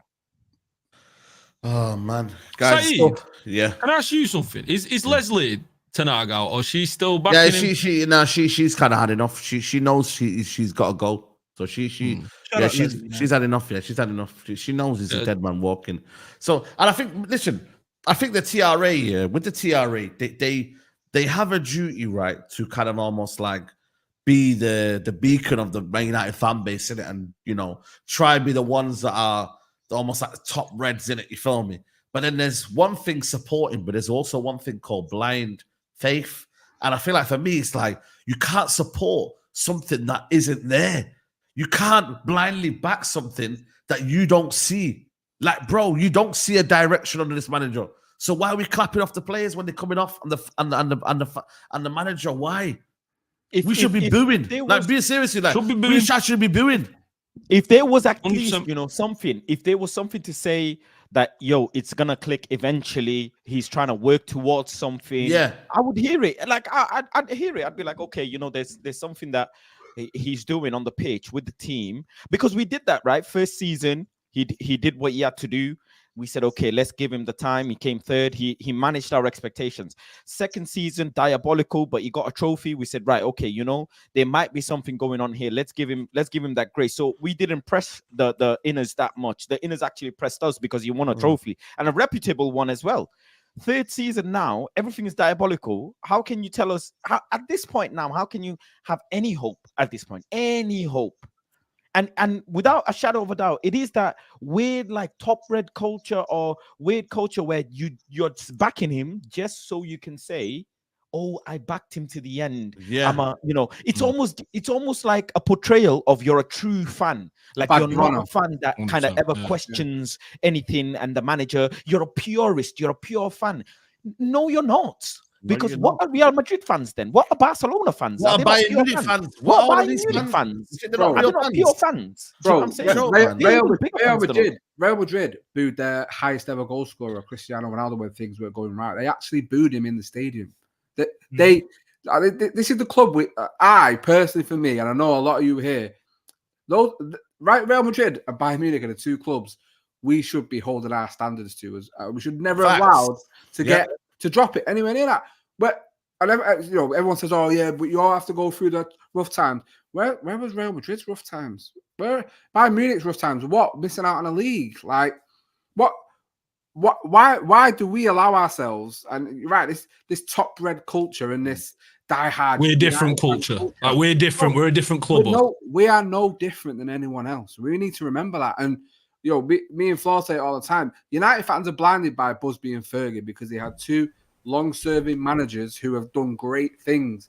This is not modern football. I said before, 5 year cycle with manager is probably the maximum you're getting, and that's been the way for a while now. That's not been since like 2016. It's been a while that's happened. Chelsea were the first team to really do it under Abramovich. As always. And it's mainly because of the Glazers. United are slow in the catch-up on everything that we do. Slow in getting a proper structure behind the manager. Slow in getting young players in rather than going for the fucking name stars that are over the hill. And slow in realising that in modern football, that if a manager is not fucking good enough, you sack them and you get the one in. And if he's not good enough, you sack him and get another one in. And if he's not good enough, you sack him and you do it until you get the right man in the job. You get the right man. What we need to start doing and calling out this bullshit are these blind fans who just back United through whatever. Because home row away, I love it. I love my proper United fan. I go all the time. I got me tattooed. I love it. That's the alcohol speaking, though. That's just the alcohol speaking, bro. Don't forget as well, don't forget, these same fans were outside the stadium, or similar fans were outside the stadium doing like Talk Sport or all of these interviews, saying, we don't want sports washing, we don't want Qatar, we want Ineos, British, we want to keep it at home, we don't want them to come and take over our sport and all of this. Remember, they were saying they don't want Qatar. People were saying that. TRA was saying they don't want Qatar, bro. The same fans that got a Liverpool game stopped because of the Glazers. So where's the fucking balance? Where do you draw the line? Like, bro, we are not doing. You need to remember, right? People, I see it in the chat a little bit. This is not a reaction because of a West Ham result. Let's be honest with ourselves. This is because of 18 months of pure shit that we've had to drag ourselves through and drag ourselves to the stadium through week and week and watch it. Enough has to be enough. We could talk about the result today. Like I said, in isolation, the players were a lot at fault. The manager made some stupid decisions, but the players could have stopped that result today on the pitch, 100%. It's so much bigger than one result against West Ham. Because but that takes me back to our point that we were making a lot last season, and I've been on Saeed's channel a lot last season, where I said and not just me, a lot of us here, we were saying that a lot of times we were winning games because of individual brilliance. We were winning games because certain players knew how to turn up. Saeed mentioned earlier, we won a lot of points last season because McTominay was bailing us out. That's all it was. In the first season, we were winning a lot because of Marcus Rashford. Shout out Griggs. Griggs had a tweet in 2022 saying that if it wasn't for Rashford's form when he scored 30 goals, Ten Hag would be exposed. Something like that. Something within his words. And he can speak for himself. I said he was. It's like Ten Hag is that one guy in school that would talk a lot of shit, but you couldn't beat him up because his friends are around him. The minute his friends leave, now you can lay a glove on him. And that's what's happening to Ten Hag. Bruno's dropping form. Rashford is not scoring as many goals. McTominay's not saving. Casemiro dropped form in certain games. All the people that used to save him in certain situations, they're no longer there to perform for him. And he's getting exposed because he never implemented anything in those 2 years that he had at first that was going to be sustainable. That's why we're getting exposed. You know what's the bigger indictment on this football club? Obviously, we all watched the Clasico yesterday. 18 months ago, Manchester United beat Barcelona 3-2 at Old Trafford. We outclassed them over 2 legs. We went into Camp Nou. We had a draw. We were the better team. They came to Old Trafford. We beat them. 18 months later, they're the best club. They are the best performing club in the world. Yeah. We are arguably the worst. We are arguably, they played us right now. Pound for pound, we are arguably the worst performing club in Europe. Yeah. 18 months ago, we were better than them. They only made, obviously, they had class players coming like Lamine Yamal, stuff like that. But the biggest difference is they went and got Hansi Flick. We had who ironically Griggs was available this summer. It's mad. Wait, Griggs, who did they sack to get that manager? Who did they sack? Xavi. They sacked their arguably their best midfielder of all time, a guy that was so influential into what they did, who also won the league. By the way, that same year we beat them, they also won them a league. Yeah. With limited resources. He even had excuses, by the way. He could have had excuses because he had limited resources. He basically got told you have to play the academy. You don't got bread to spend. And obviously he had a little bit of a fuss with the stuff like that. They were able to sack him. Yeah, our new board is scared to sack a guy who basically takes a mick out of the football club. Because 3 days ago, first of all, this guy put himself in the same sentence as Jose Mourinho. He's not even better than washed Jose Mourinho, let alone peak Jose Mourinho. And then he also said, forget the Tottenham result because we had 10 men. Oh my God! So what does that mean? So do we forget today then because it's the VAR decision? Do we forget today? Yeah, it'll probably say that. Does he expect me to have short-term memory loss? Is that what? What was the word that he used, Griggs? I deny that. Bro, yeah, that's what he said. Deny. The next bill I get from my apartment, wallah, I'm gonna tell them that I'll be like, I'm denying this bill. I'm denying. I'm not paying it.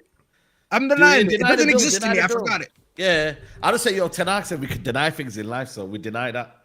You know what I mean? Deny this, guys. This super chat here from Knowledge says, Saeed, the blind faith comes from Fergie. We knew he tapped his watch and the players made magic, but this was an anomaly. They think time makes a manager do Fergie things ridiculous. We ain't going to get another Fergie. We ain't going to get it. I'm sorry, guys, but there ain't going to be no other Fergie. And I actually think for me, it's one of them where you're going to have a 2-year plan, 2 to 3 years at max, yeah? Then you move on. Like, genuinely, guys, we have to come accustomed to that. It happens in every other sport. But for some reason, United, we're different. We're not different, man. We're not. Guys, we had an unbelievable manager, but now the reality is the reality now. That was one of the greatest managers we'll ever see, ever, period. Not even in Premier League, ever. Now, the reality is 2 to 3 year plan, we move.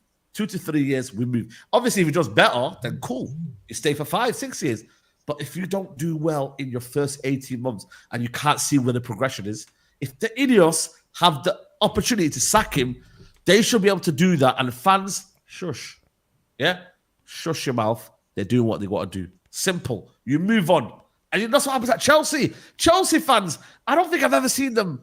Maybe Pochettino, maybe two shows, only one. Where I've seen them complain about a manager being sacked. Everything else, they move on. Next manager comes in, we move.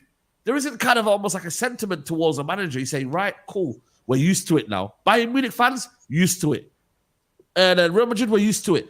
Juventus have been used to it. Every club's been used to it. But with us, it's like, we can't be used to that. We're not that club. What do you mean we're not that club? 11 years without a Premier League is that club. So get your mind right, and this is the reality. But I don't think we're ready. This fan base, majority of it, I think for me, that one of the biggest problems is the fan base. I genuinely mean that, guys. This fan base, accepts mediocrity. They accept it. They accept it, guys. They tolerate being shit. I don't tolerate that shit. So maybe it's about time we just separate ourselves. Seriously. I'm me, and you are you. You might be United fans, but I'm a different type of United fan. I'm being serious with you guys. Because maybe we have boundaries, to separate Saeed. ourselves. That's the thing. We have boundaries. We have to have boundaries, man. I look at all of you guys, and I'm assuming the way you speak about this club, you probably think about your personal life the same way. You probably don't allow yourself in certain aspects in life to drop below a certain standard. What I don't know what it is. I don't know what your main focus is, but you're like, you know what? I can't allow myself to get to this certain level. If you do, you start acting up. You're like, you know what? I need to better this. I need to better that. People who allow that, I'm sorry, I don't think they even have standards in life. Like, they generally can't have standards in life because there's no way you watch this and you enable it. Bayern Munich that you mentioned, AA, they sacked the board last season for the bad decisions they've been having. Who was on that board? Oliver Kahn. Oliver Kahn is arguably top 5. I don't know where he ranks in terms of legend status in Bayern, but they sacked him. He's arguably top 5. He's one of their best captains ever. He's a German football legend, and they said, you're gone because you were a part of the decision making that allowed us to be bad this season and win 0 trophies. The way we treat Ten Hag is like he's accomplished anything for a club. I understood it with Ole because there's a sentiment, and people who were there in 99 when we won, I kind of get it. Sometimes your emotions can get the best out of you. But how can you look at this manager and have any emotions for him? He's done nothing for our club to defend him the way these guys defend him.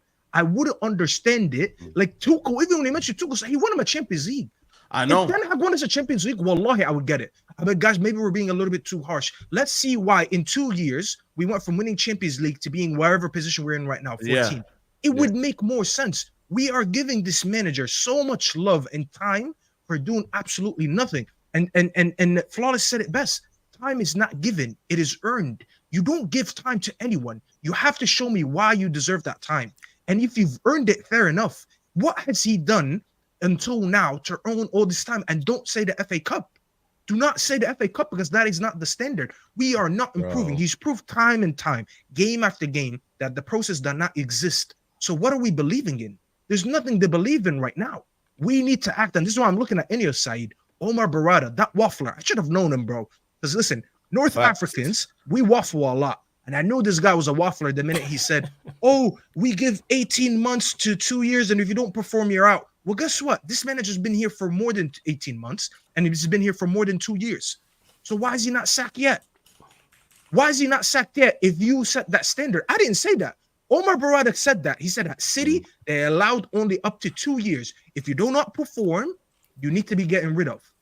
It's been over 2 years. So right now, show me that you're a man of your word and that you're not just waffling and you're going to act upon that. Because if it's the first adversity and you can't get over it, you can't do anything, how can I trust you long term? How can I sit here and when Flawless tells me, you know what, I have doubts on Ineos, how can I sit here and I have a conversation with Flawless, be like, no, Flawless, this is why you should give Ineos time. I have nothing. I have no material to give Flawless to why he should believe. And Flawless is just one person that represents many. They need to come out and defend themselves. They need to come out and say, we are resilient. We will do this. What was it that you said, that Griggs, that he said in his message to United fans, that he's ruthless? Show us that you're ruthless. Men make tough decisions. You don't just make decisions. Everything is easy. And Staffy, that's what a true man is. It's not even a tough decision. Yeah, that's what I'm saying. That's what makes it worse. Tough in terms of them not being their plan, because I know their plan was at least the season. So if your plan is not working, you need to show me that you're resilient. When you're facing adversity, you could do something that's not really in your comfort, but it's for the betterment of this club. And this is the time. The time is now. I should wake up tomorrow, and the first thing I should see on my phone, since I'm 4 hours behind you guys, is a text from Saeed. Yo, Staffy, 10 Hag sacked. We're doing a stream. Here's the link. If I don't see that tomorrow, it's on them. It needs to happen. Sooner rather than later. Staffy, there's 3 words that ring true for this, or stick with me for this whole Ineos era: best in class. Now that's the thing that they've pushed from day one. Now if they're sitting there telling me Ten Hag is best in class, then it must be a remedial class, because there's absolutely no way You're telling me this man is the man to take us anywhere, and the people backing him. You right, Staffy, what you're saying. They go around that. They must have no safe word because they must just like having pain caused on them day in, day out. Well, I'm here screaming pineapple right now. That's what I'm telling you.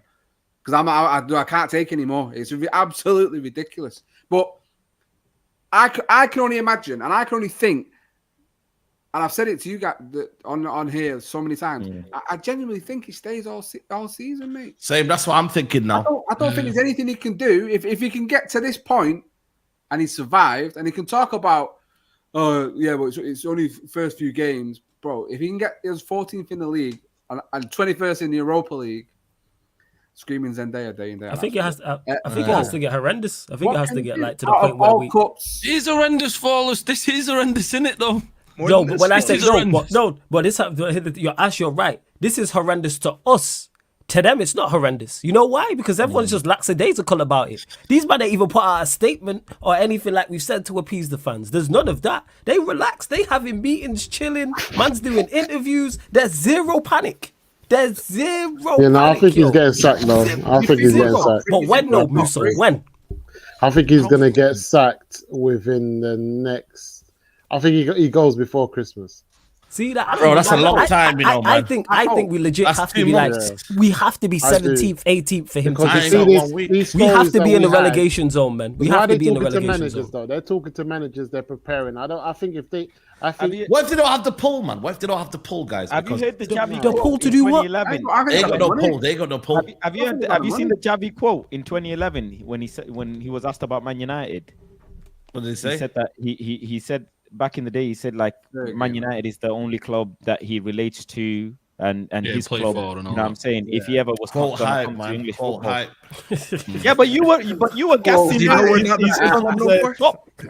Sorry, before we went linked with Javi, Javi walking Manchester right now. It ain't gonna be the same Manchester United that was. Javi was a manager I wanted to look at before we were even linked to him. I think what he done in his first season, and obviously what he was dealing with. I think for the club and I think for the club that he loved, he kind of allowed him to take him for a fall for as long as he could.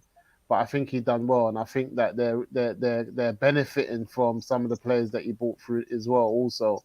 Right now, I think they're benefiting from that, and I think it's easy to look at it and laugh. So for me, I'm happy with Javi, and I don't think he'll cost us that much. And I think, like you said, Saeed, 80 months. You know what it is? It's that same thing that we said earlier, where people are dealing with 2 out of 10, and when we talk about 6 and 7, they start putting up with us.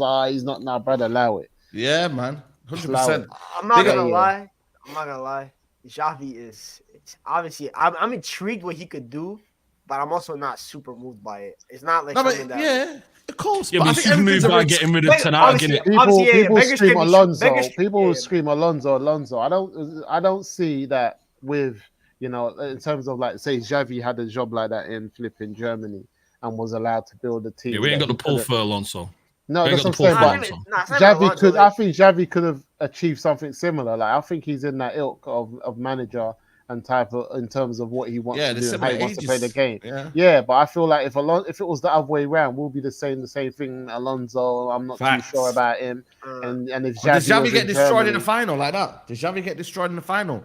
Like the way he did against Atlanta. I'm just saying. He never got to a final in Europe though, because he got embarrassed in Europe by any other club that he faced. To be fair, he should have went through against PSG. They got cheated on. But listen, that's a whole different conversation. Big up knowledge is Madrid, Barca, Bayern standards aren't held by the board. It's the fans who hold the standard. They put pressure on the managers, teams, and boards because losing isn't accepted at all. And big up Josie said, when you talk about the Trump and Harris of this fan base, Goldfish and Neville, these two are a big, big problem. Listen, I said it in my video, man. A lot of people just watch their content and be like, yo, we're going to believe what they say. And the thing is, don't talk about them. Don't give them the time of day. They both run their own agendas for their own reasons, and we all know why they do that. Don't listen to it because, one of them doesn't. One of them only works at games. The other one goes to one game and goes on like he's been there all fucking season after year after year. They're not match going fans. They don't understand, and they don't even tap into the real fan base they push their own agendas out there to. They're using fans, innit? Of course, mate. The people sat here right now are what you would call real fans who are feeling it. Bro, you've got Staffy and Griggs over in New York hurting more than you've got people here that go to games are hurting. Because those boys get up early morning to watch this. Do you know what I mean? Imagine getting up early morning to watch this. 100%. Actually, you know how many times I turned off my alarm today, hoping I oversleep. I was like, bro, please, next time I wake up, I hope I miss my watch. The thing about today was that you guys switched the clocks over there, so the game today started at 10 and not 9, so I got an extra hour of not having to watch it. That's the best thing about today. Facts. Imagine getting up at early morning to watch us. I don't want to watch us at 5:30 on a Saturday. Bro, I sleep early on Saturday nights to watch United. I don't even go out, bro. When United play, I'm like, when my boys hit me up, I swear I have to go home early. I'm like, guys, I gotta wake up and watch my team. Imagine how much of a clown I am to going out with my boys on Saturday night to wake up and watch this. Nah, bro, I'm a loser, bro. I'm dead ass, bro. I'm such a clown for actually doing this. I don't know why I do it anymore. I should be made fun of, bro. I should dead ass be staying out every Saturday night and not waking up for this. It's so illogical for me to be doing this anymore. It's our love for the club, man. It's so fucking stupid. This season is not worth it. Yeah, no. I think we don't like him, but we don't like 7 him, a.m. but we love it. Shout out to LA people, by the way. Shout out to the LA, man. Shout out to LA.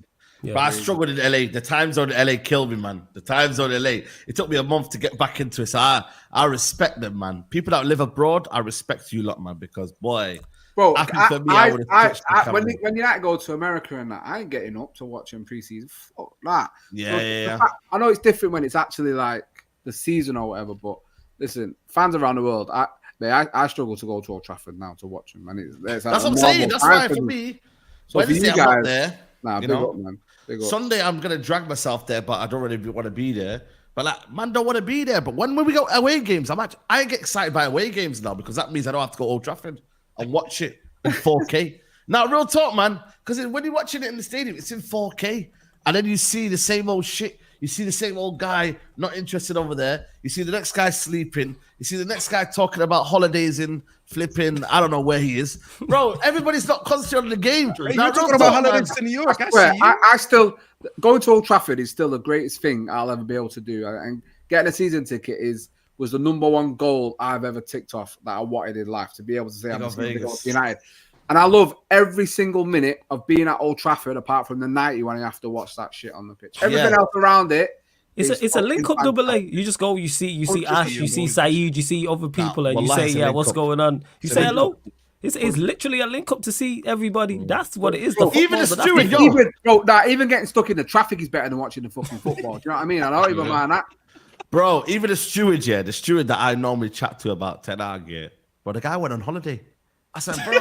I said, where's the steward? He said he went on holiday. Everyone watched PTO instead of watching United. We don't want to go on PTO from this club. Oh, man. Bro, I was at MSG on Friday, me and Griggs, and I posted on Twitter, and I see Saeed in my comments saying, I'm going to be there soon. The guy's more excited to go to MSG where he's never been before than to go to Old Trafford. He's running away again. Yeah, Saeed is going to be in New York in any minute again because he's trying to run away. This is what Ten Hag's done to this guy. Now, real talk, man. Like I said, it's one of them where, like I said, I was watching Hansi Flick ball yesterday. What phase is he in? Just coming to the job, mate. Top of the league. 47 goals this season. I mean, what's his excuse, guys? You know what I mean? Conte as well at Napoli. Napoli were 8th last year. They're top of the league right now. Only lost one game, won 7. Do you know what I mean?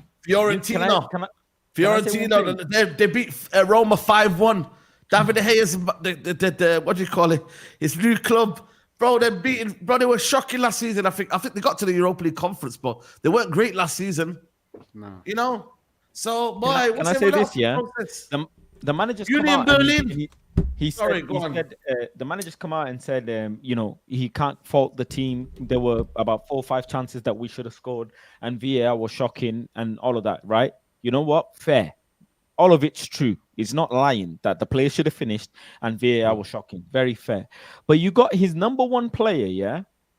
Lisandro coming out and saying, now it's time to accept and be honest with ourselves.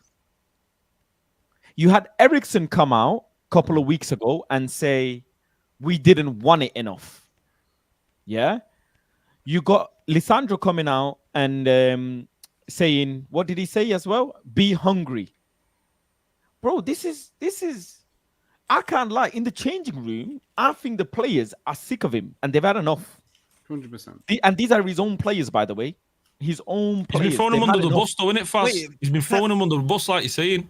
So of course they're going to start coming out under now because he's not been given the protection before. I know how much shadow boxes Ten Hag in his.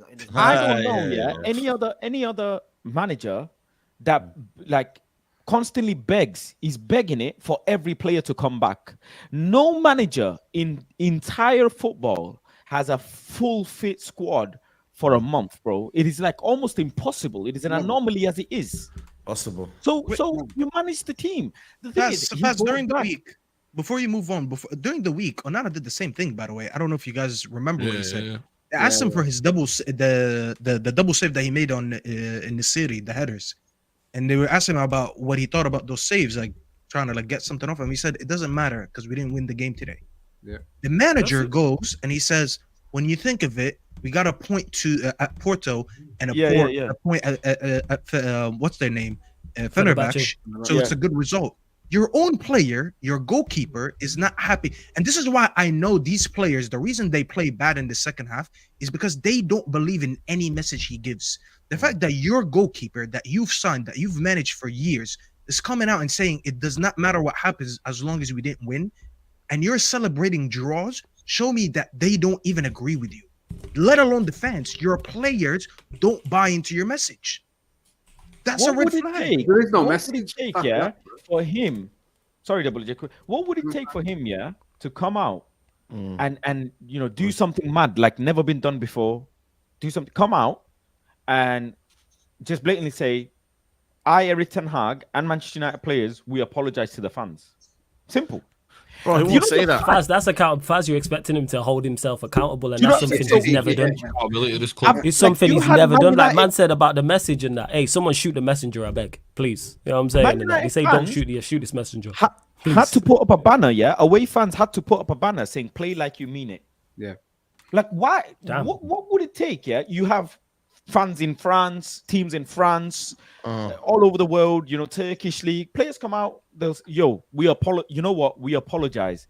Why can't Man United as a team come out and say, you know what? Everybody, you lot do not deserve this. We apologize. Like, where's you had, Rasmus Højlund post a picture of him celebrating after we done. I know. Clued up. I'm deadly honest, Are you not actually clued up? They're not fast. Even the players, bro. You've got fans in Spain, punching up players' cars, bro, outside training, punching it up, their cars. And you've got a player in Man United, posted. And you had Wayne Rooney criticizing Pogba and Lingard for dancing in the changing room. So where's that now, by the way? Where's the Rooneys and the Scholes and all of them guys now? All our legends. I'm sticking it on them as well. Why are you not criticizing Rasmus? Well, Rio's a bit real of them, man. Don't take them seriously, man. Don't take them seriously. Celebrating his goal. I couldn't give a damn about your goal, bro. The season's getting written off. And you're celebrating goal. No, I don't want you to celebrate goals, bro. I want you to celebrate getting us to somewhere proper, where the team win. Yeah. And you've got other players, already you've seen this season and last season players liking, content creators' tweets and players' family members retweeting things against the manager and this, that, the other, all of this malarkey. Like the whole changing room, the whole structure, the whole organization is not in control. It is not in control. Ahmad, is probably the most soundest player you can ever come across in terms of like his personality, his professionalism. Never will you hear a peep from him. The most calmest individual. He couldn't help himself, but like bite his lip and be angry as he's been subbed on. You can't help it. On the side of the pitch, it's just oozing off you, the anger, the unfairness that you're suffering is oozing off you. And the manager doesn't. He goes back to everything he says. First season, he said we can't rotate. We need to get routines. Yeah, exactly. No. Every player. Last season, he's a massive manipulator. We can't have even a manipulator because we see through it. But hey, you man, fast before you carry on, I got a dip. Yo, big up to you all. Love to you all. Blessings, man. To all of you, man. Bro. Every single time, man. Big up the chat as well. Run up the likes, man. Come on, people. Big up, man. We're just gonna get these super chats in. We're gonna wrap it up in about 10 minutes time, people. Knowledge says, tell me if I'm wrong, but I think our fan base suffers suffers and is divided by I'm a better supporter than you syndrome. That's facts, when you deep it, man. Like, it's elitism, innit? That's what it is. Fan elitism. Unai came in after Eric. If you lose to Chelsea next week and Leicester beat Ipswich Town and Everton beat Southampton, then it's 16 for United by points alone. And Rash says, I don't usually do subtract, but your watchers are the only thing that are making me laugh out loud in this season, in this crap season. Big up, brother. Big up to you, Rash, man. But that comment there, yeah, definitely 100%. And this one here, like the biggest proof, by the way. I don't want to call him out. It's nothing personal, but Marcel, why do you think Marcel went back on Mandem talk after a week or two with no football and said all of a sudden he's Ten Hag in again? It's the FOMO. They have the fear of, oh, what if he turns it around? I'm gonna look like the bad fan now. Oh, let me just go back Ten Hag in, and as soon as he gets sacked, fuck it. At least I could say that I was Ten Hag in along the way. I was Ten Hag in towards the end. Marcel was just an example of thousands and millions of others. My co-worker at work, he's Ten Hag in. He generally argues with me every day to why I'm a toxic fan because I want the manager out. There's a lot of people like this that exist. So knowledge, you're spot on. They just don't want to be the first ones to say, oh, I'm Ten Hag out. They don't want to be the bad people. They think as long as they're the good people, even if the manager ends up getting sacked, well, at least I was there along the way. I was there until the end. It doesn't matter. You don't get an award for it. I said that before. There's no top red points. You don't get top red points and you go cash it towards that. When you go to Griggs, fucking what's it called? The arcade place, and you cash your coins towards the end and you get a teddy bear on the way out. There's no top red points, bro. There's nothing you cash out on the way out. Give it up. When the manager is bad, just call it out. There's no FOMO in it. You just show yourself for not being very smart because you're clinging on to delusion. Like you're seeing something that no one else is seeing. Like I said, I say it all the time. The idea of Ten Hag is much better than reality, and so, for some reason, facts. For some reason, all of these are like honestly, Saeed, I love every show you do, and I'm always popping the chat. I'm always watching your shows, but I honestly, Mandem talk with Marcel is a struggle, bro, because he goes mad because you let him talk. You shouldn't let him talk. I've never known a guy talk more waffle in my life because he flip-flops on every single point and then he changes the goal point. He moves it around. The camera. I think he's trolling us, man. That's why I don't go mad at him. He's trolling. He's got the villain syndrome. He wants to be the villain. He wants everyone to hate him. He knew that as soon as he said Ten Hag out, he was no longer the main character in that show. So that's why he came back and said, "Oh no, actually, Ten Hag in," because he wanted to hate. He wants to be the star of the show. That's why he comes in. That's why he comes in late all the time because he lets it build up. But he's in the chat, popping. Yeah, no. Because he called me delusional. I said, "Get in the bloody live stream about delusional." Wait, what did he tweet today, Spence? Because you said I saw you quote tweet him on something, and you told him to pick a side, something like that. Yeah. He tweeted today, that he just like weird tweets. He's saying, what was it? He's not gonna last till Christmas. He said, "Yeah, this team is finished. Hit the restart button. Ten Hag won't make it to Christmas at this rate." And I said, "What, bro? Make your mind up first. What are you saying? Are you saying you're done with him? Are you not saying?" It's like cryptic. It's cryptic. They don't believe anything they're saying. They can't do because these fans. I love Ty. Ty's a smart bloke. Yeah, he's not by any means stupid or dumb. So he can't, and he knows football. No, Ty is smart, man. He doesn't tweet. I've had some great conversations. He don't tweet much when Man United is playing, bro. Go and watch boxing, yeah? He's tweeting bare stuff about boxing. When Man United playing, I'm not stupid, man. I'm not stupid, man. These men are smarter than all of us because they've toyed with us for 2 years. They've lasted this long. You're not giving him the grace. Actors. I had to ask him. You know what makes me laugh about these fans, though? They make quotes like if Pep had these players, he would struggle. These lot are Marcel had the audacity, to sit there and tell me, "Shush, you're not letting me speak, bro." Saeed, these lot don't deserve freedom. No, they don't deserve freedom. They're victimizing.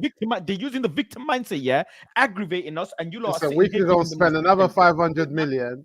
A new set of flipping players, and everyone says, why don't you come on stream one day and say, "Yo, Faz, Musa, Saeed, all of you guys, even though I'm Ten Hag in, you guys are right, and I'm still gonna be on this side." They won't say it though. But when Brentford win or something, 10 in point, yada yada. Bro, how can you justify a man's opinion? He says, "Oh, if Man United lose, I predict Man United to lose, but if they win, they can win also. Yeah. But if they draw, I won't be surprised." So what are you even saying? What are you even saying? I'm not going to be surprised if Man United lose, but I predict a draw. What does that even make sense? So what's the highest we can be after 10 games? Because all of these men said they wanted to know where we were after 10 games. Okay. If we win against Chelsea, we'll be 14th. And then the highest we can be is 14th. No, 14th and then 17 points will take us to here. Nah, we already got 11. We'll only have 14 points. We'll only have 14 points now. We'll only have 14 points. And we've got 2 Premier League games left, haven't we? Yeah, no, after 10 games, though. After 10. Sorry. Yeah. Oh, because Marcel was saying it. Oh, okay. Yeah, they all say Marcel high after 10 games. Look at the goals for around us. Look, the team ahead of us has 13. Leicester below us have 13. Everton have 10. And we're sitting there with 8. Side, we're competing with players and goal scoring. Can't get higher than 7. Chris Wood. Look at the goals they scored. All the goals we scored. That's if they don't. Lost to Everton. That's if results go our way as well. Yeah.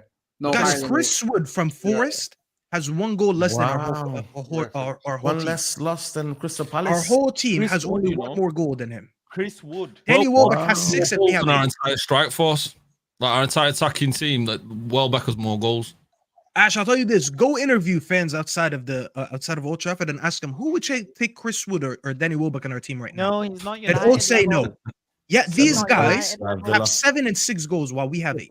Nah, they both start for United at the minute, man. But I'm telling you, they would say that's the problem, though. Eric Ten Hag, but that's the problem, though. Eric Ten Hag has us ready to swap players that we know much better for players who are just not meant to be on our standards, and this is what he's got us doing. That's why I said it's mad, because so we're about to play Leicester and they got Jamie Vardy, and most of the fans going into this game thinking Jamie Vardy is better than anything we have, and that's embarrassing. And that's Jamie Vardy is 36. Why should I be going into a game against Leicester thinking that Jamie Vardy is better than both my strikers? That's mad. It's embarrassing. He's that winger at number 7, because he's gonna smoke our left back. That right winger, the number 7. Yeah, I know what you mean. He's gonna go. He's doing madness against. Yeah, I think so. Yeah, he's sick. I think Leicester win one of those 2 games against us. Whether it's the League Cup or the league game, they win one of them. One of the games. No. Double. If we lose, what do we? We're in the League Cup, right? This is not the FA Cup. If we lose and we get knocked out, I promise you, I wouldn't be so upset, because the League Cup is the reason. Is one of the reasons this guy's still here. I always want us to win every trophy. I actually never snub. I never snub any trophy we're in. I want us to win everything, even the League Cup. I take pride in every cup we win. Wallahi, if you told me we're going to lose on Wednesday, I wouldn't be so upset. Because that means I know that I don't have to suffer through another League Cup win to justify this manager being here. Yeah, I promise you, I wouldn't be so upset. Qatar will be a big up. This manager will get us relegated, yeah? Don't forget, if you get relegated, you can still play FA Cup, innit? And you'll win the FA Cup in Championship and League Cup. You'll be in the Championship. You can play League Cup and FA Cup. And if he wins that as well, they'll say, yay! This is why you guys on Mandem Talk need to hold the standard to what they said. They said we need to get top 4 and a domestic cup. If we don't get that, that's their own words. You need to hold them by that. Saeed, you need to keep these receipts. That's your job on that show. Faz does it. I need you to do it too. I've lost count of the receipts, bro. We're nowhere near what people said, because people are just flip-flopping now. You know what I mean? So it's like, we can't even, like, words have just become like, you know. I never said that. I never said that. I never said that. I never did. Yeah. Well, that must be the most used phrase on Mandem Talk. I never said that. I never said that. Don't misquote me, by the way. I criticized Dallo making that run today. I said, why is Dallo as a striker today? And then Neji commented, players are meant to move around the pitch. That's the concept of football. So, let's do a quick player rating before we wrap up. Yeah, I want everyone to give their player ratings. Onana today. 0 for everyone, bro. Fuck it, man. What we doing? Who cares, bro? Onana. Who cares? 0 for everyone. I'm gonna like Casemiro. Might be Casemiro's all right. Onana. I think Onana's all right. Onana did add some all right moments. Nah, I think he did his thing, Onana. He didn't do nothing wrong. He did okay. 5 out of 10. No, he done a Yeah, 6. No, I think Yeah. Casemiro was good. Was good. 5 No, out of 10. not a no, body no. shit 5 say out of that 10. though. 5 out of 10. No, he was Should've 6, got man. goal. He was a 6. How can you give him a 6? Because he was average, man. To be fair, didn't do might have nothing been- wrong. He How might was have the been. average, He might yeah? even been. When he shook He might to even throw the been ball, concussed. Musa. He can't- shook. Brother, he shook of the can't people in front of him. He shook to front. Yeah, I'll be shook as well, bro. You don't know if you should throw it or hold on to it. You're thinking, what's going on? Is that Like, Mascherano Onana's serious, by Onana. the way? Is it serious injury? Is it serious? Anyone know? Oh yeah, look like he hyperextended his knee, so it's probably go. Masro, A week or another two? hyped. Or is it a week or two? Yeah. So he's going to miss Chelsea and he's going to miss Leicester game. So Lindelof at the back then, yeah. Can I just say as well, yeah? Can I just say, yeah? Please, this is very easy. And I'm not defending him. I am not defending him, yeah? But how many games, how many minutes has Diogo Dalot played in the last few years? Listen, please, yeah? And he played Please. like 42 games. I'm not defending him. Told I you am to going sell to this stick it guy. on We him should outside have Old sold Trafford. He Listen, only I am rested the going to Barnsley stick it game, on him. if I'm correct. I think that's the only game he didn't start. The Barnsley game. How many league games? games? I'm sure league games. He's got a mad run. Like No. But 40 games. yeah, League Cup game, he played 63 minutes. No, I think he came on in the second half for Mazraoui. I think that's the only game he didn't start, but he still played. how many minutes has this guy played, man? I don't know another player playing this sort of minutes, bro. No, it's I crazy. don't know, bro. And I'm not justifying his performances or whatever, but it's inhumane. I can't lie, yeah, it is inhumane the amount of minutes this guy's Spaz playing. is right. He played 63 minutes in that Barnsley game. He started. Thank you. Bro, that's what I'm started? saying, yeah. He Crazy. started, yeah. Oh, my bad. Maybe then Mazraoui was off the bench. One of them rested. Dalot has started every game. Because remember, we played Collier in left back that day. I'm So sure it's I like knew one of our 40 fullbacks games in a rested. row he started. Please, man, he has just started consider every this game. before you He has rate him. started every game since that red card suspension he had after the Liverpool game. So I think he missed that West Ham game. He has started every single game since then. Fucking hell, man. As a human being, yeah, that's silly, bro. And Crazy. I He don't thinks he's rate him. Mikal Bridges, I don't bro. rate Delo. I'll be He honest thinks with he's you. Mikal Bridges. There's an Yeah, but NBA they- player. that Mikal Bridges. miss is terrible. I don't understand. Yeah, how he you needs go- to how be you go rested, score bro. He needs to be benched I just don't for know. that. Even if that's an excuse for him to check out mentally, I'm not gonna lie, Faz is spot on. Because, bro, when you're allowed this amount of games, of course you're gonna make mistakes here and there. Because no one spends more time on the pitch than you. The And man it's that not had like one no one ever Bissaka claimed that Dalot's world class. today. One Bissaka was dancing today on against us. I can't lie, Nah, Wan-Bissaka. he was shit, bro. Nah, no, he's no, not. no, He's no, not. Congrats, everyone Only does player that. who wasn't dribbled past. Oh, congrats.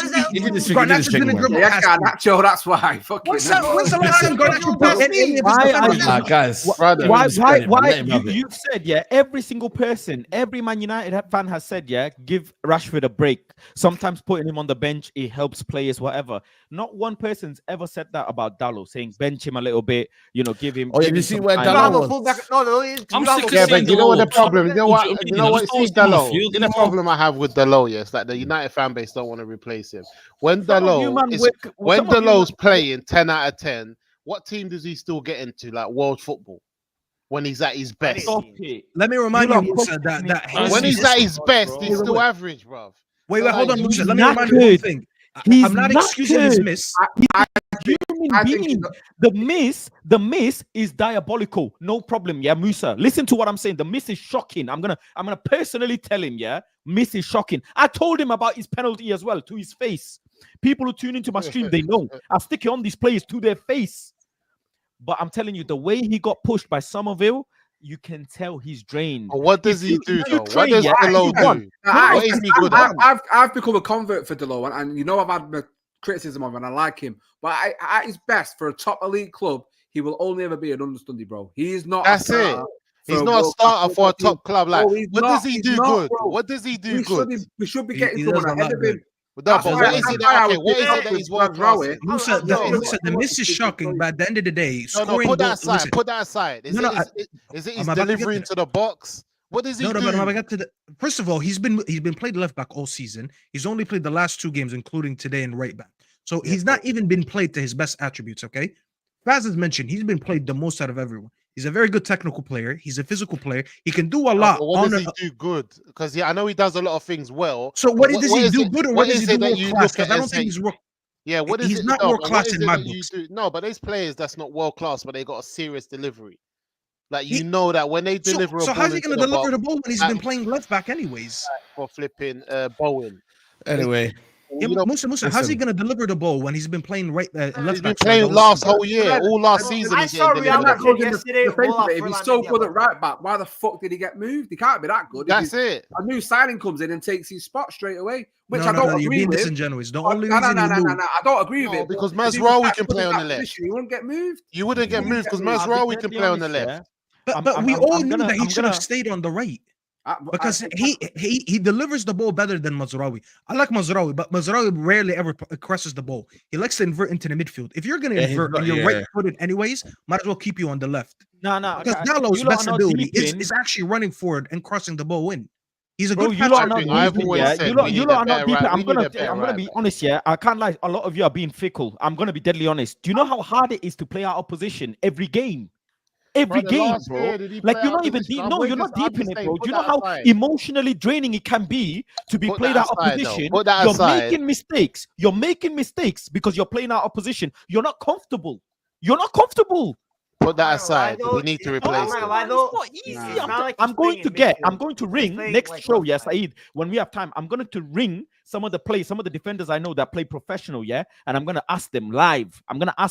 Yeah, and they can tell you. If you don't believe them coming from professionals, then I don't know for you. It's not easy, and I'm not justifying. He hasn't had a consistent partner in right wing. Okay, in the league, where do you put him in the right backs? In the league, where do you put him in the right backs in the top 6 teams? I put him very high. I would want to know where you put him. That's the better question. For me, I just think he's a solid okay, because you lot done this. You lot done this with Fred. You lot done this with so many players. They go and leave. I just don't think he's. The problem is, I see like other clubs, they got match-winning fullbacks. I just don't see him as a match-winning fullback. There is one match-winning fullback in world football, and it's Trent Alexander-Arnold. That's it. No. They don't have a manager that can play like that, bro. He's asking my man. It's Trent and maybe Theo Hernandez on his day. It's Trent and maybe Theo Hernandez. Here we go. Yeah, listen. Only 2 match-winning fullbacks. We got bigger issues. We got bigger issues, man. We got bigger issues than Delo. No, my problem is, Saeed, is the fan base don't want to replace him. They think that he's the main guy. Musa, I want to have a civil conversation. Who do you want to replace him with? No, this is my thing. That's what I want to know. Let me just say my thing, because Saeed knows where I'm going with this. I believe, we needed a right back that was an understudy to our main right back, who can play a 10 out of 10. I don't think that flipping Delo can give you a 10 out of 10. I think he's just a solid 7 out of 10 player. That's what you need. So my backup would have always been someone who is solid defensively, like Aaron Wan-Bissaka. That's my backup. We're doing this again. I thought we moved on from this. No, but my thing is, he's not a starter. I don't want him to start. It's the same way I don't want Delo to start. But I do know if I've got like an attacking fullback on who I believe can give me a 10 out of 10 performance, then I don't mind having someone on the bench who'll come in and just make sure that we just shore up the back and we kind of go in for a draw or we hold on to a point if we're in that type of position. But I just feel like we've put all of our eggs in one basket with Delo, and I just don't think he's that guy. So Musa, here's the thing: you're talking about a 10 out of 10. I've never seen a team that's made or broken. Like, you don't make or break a team by your fullbacks. I think it's the least important position on the pitch. Probably the best right back. One second. One of the best fullbacks in recent right backs, I should say, in recent years that everyone raves about is Danny Carvajal. Tell me when have Real Madrid, when they were so amazing, you saw all the praise go, you know what, today they were so good because Carvajal. You rarely even hear his name being mentioned. The guy comes in, he drops a solid 7 out of 10, does his job, but he has a competent team and they win. My thing is, look on the other side. You had Marcelo. You think Gary Neville was one of our best players? Gary Neville was probably the worst player. Marcelo was unreal, and he used to speak about Marcelo. No, but that's different. I watched You're talking about one of the most technical fullbacks in history in Marcelo. My thing is this, though. He's not good at crossing. Is Delo good at crossing the ball? I disagree. I think he's good at crossing. He's not good at crossing. He's terrible. He's 1 in 5. He's 1 in 5. It's poor. So my thing is that what does he do that we shouldn't be looking to replace this guy? Nothing. I don't think. Saeed said it like a minute ago. He said he's not the priority. Like when you look at his team and you dissect what the issues is, right back is probably the last thing I have to worry agree about. with no. But the way the fan base was going on, like we're cool. Delo is our best player last season. Delo. It's like everyone got happy to the point. It's like we're not even looking at that position. I think there's a few positions we did look at that got position. We signed someone for that position. We signed Mazraoui, who would be back bad, man. He's just as bad. You're telling me he's not even better than Delo. Mazraoui's bad? Bro, you want to talk about defensively? Yo, you want to talk about defensively? By the way, Mazraoui is a better defensive fullback than Wan-Bissaka because I saw the tackles he put in today. Yeah, single time Mazraoui got near the ball, he was winning that tackle. Wan-Bissaka needs to spin around like he's Booker T to win a tackle. Bro, because he goes to the floor. That's the only reason. I thought we came off all that defensive. That's why we got rid of flipping Aaron Wan-Bissaka. We were going for attacking fullback. No, that's different. But I think it's down to the manager. Mazraoui can be used as an attacking fullback. Mazraoui was playing in the 10. He loved him in the 10. Mazraoui can be used as an attacking fullback. Does he offer anything in the final third? He does. I think he can be used as an Ajax. Listen, Mazraoui was amazing at overlapping, underlapping. That was his best attribute. Ajax. Man United, we've not seen nothing from him. He's played bare games right back and he's done fuck all going forward, mate. So I'm not hearing on that. But you know what? You're looking at what Trent and Robertson were doing when they were having all these assists. They're not the only ones. What's Chelsea's right back side? What's that? Chelsea's they got obviously Trent, Reece James and Gusto. And Reece James. I don't remember the last time Spurs, they got a doggy and Pedro Porro, do you know what I mean? Come on, man. Yeah, come on, guys. Man. Stop playing games. Ben White, centre back doing mad shit on right back, bro. He should too. When's the last time Ben White got a GA, got an assist? Because no one talks about GA. Did he go past the ball forward today for Saka's goal or something? Ben White didn't even play today. Ben White's been doing bits.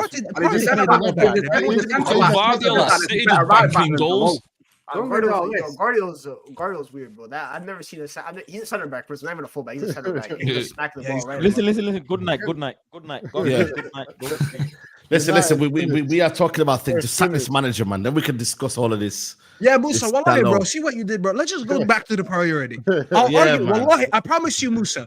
Once we become a good team, I'll talk about Dallo saying, you know what, let's get a better one. But when I have too many holes in my roof, and we're talking about Dallo, nah, bro, I can't allow it. Let's get 10 Hag up first. We could be surprised, man. Then we could be surprised. We could have a manager before the Chelsea game, and everyone will be shocked. Yeah, who knows? And we celebrate. Bradley could be in the building before the Chelsea game. We celebrate, man. We celebrate. But listen, people, if you want part 2, Planet Vaz is going live after this, so head over to Planet Vaz. Faz, you put the link in the chat, and then people can head over there. Yeah, man. Make sure you follow up everyone's channels. Make sure you follow up Ash Meppers, Griggs, Staffy, Double A, Musa as well, man. We're gonna redirect to Flawless. He's live as well, Yardman Show. But like I said, Faz is going live for part 2. So if you want to talk about Dallo, part 2 here. You man, if you want to join, I think Faz has put the link in the private chat. Join, man. Listen, been a long day. He's checked out, innit? I'm checked out, man. I'm checked out for this club, man. Until Wednesday, I'm not talking about my United. I told you, come watch the Knicks, bro. Wallahi, bro. You thought I was joking. There you go. Knicks and Barcelona. Hansi Flick. That's my team, man. So I'm watching that. You get me? There you go. FC Barcelona. Forza Barça.